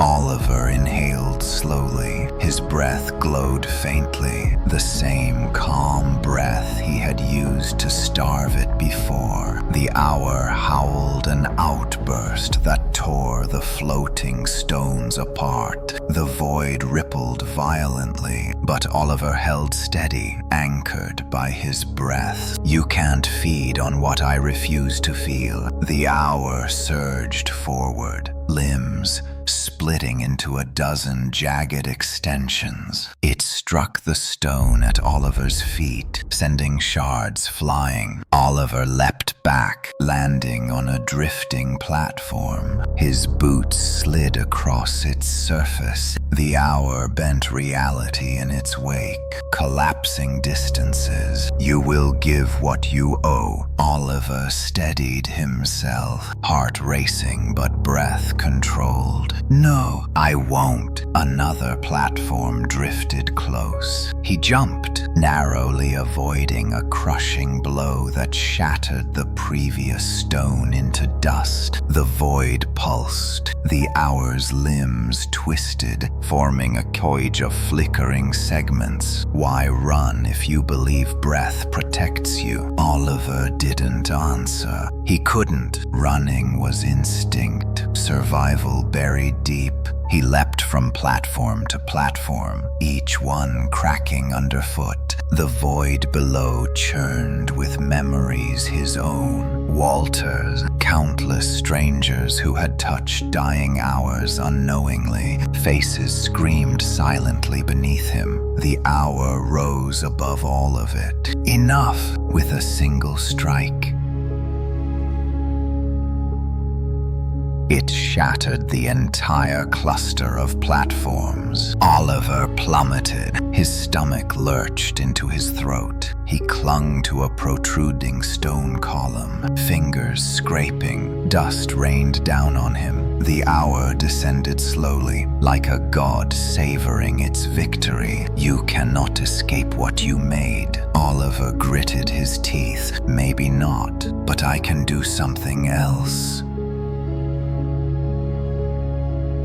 And he let go. He dropped into the void. Darkness swallowed him, but instead of falling forever, he landed on solid ground. A room. He knew this one. His apartment, not the physical one. A memory. The night of the call, his younger self sat at the table, gripping the payphone. The moment before the ringing, the moment before the fear. Oliver stared at himself. "No," he whispered. "This isn't real. It is real enough." The hour materialized behind him. Towering, its presence filled the room, bending walls inward. You brought breath here. This is the second you owe me. The younger Oliver lifted the phone to his ear, his eyes wide, his breath sharp. Oliver stepped between them. No, this second is mine. He placed a hand on the younger Oliver's shoulder. The younger self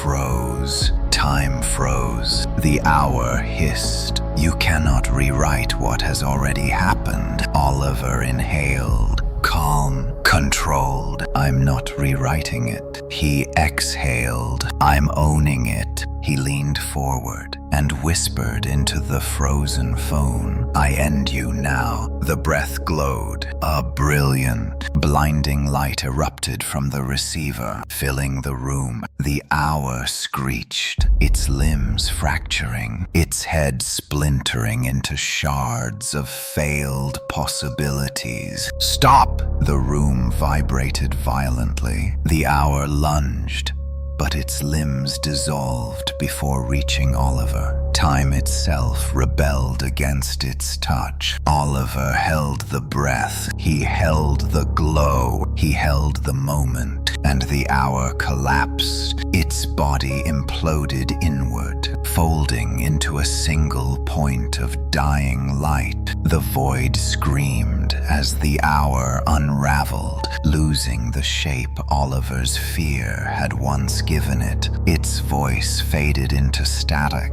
A moment without fear starved. The light consumed it, then silence. Oliver gasped, staggering forward as the apartment dissolved around him. The frozen memory melted. The void faded. He opened his eyes and found himself in the train station. For real, morning light filtered through tall windows. People bustled. Screens displayed normal schedules. The distorted symbols were gone. No ringing echoed. It was over. He almost collapsed from relief. Then someone tapped his shoulder. Oliver turned. A security guard, the same man from before, stood there. You okay? The guard asked gently. You were lying on the ground, out cold. I was about to call paramedic.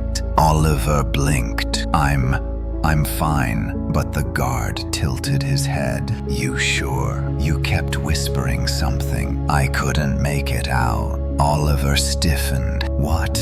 What was I saying? The guard shrugged. Sounded like a number. Oliver's blood ran cold. He didn't speak. He didn't breathe. The guard patted his shoulder and walked away. Oliver stared at the tiled floor, at his hands. They were steady. He exhaled, calm. But then, from somewhere in the station, soft, distant, almost swallowed by morning noise. A ring, one single ring. Oliver closed his eyes, took a steady breath, and walked away before the second could call his name. The story ends here. Thank you for watching and listening to the whole story. Please subscribe to the channel and turn on the bell to listen to the next stories.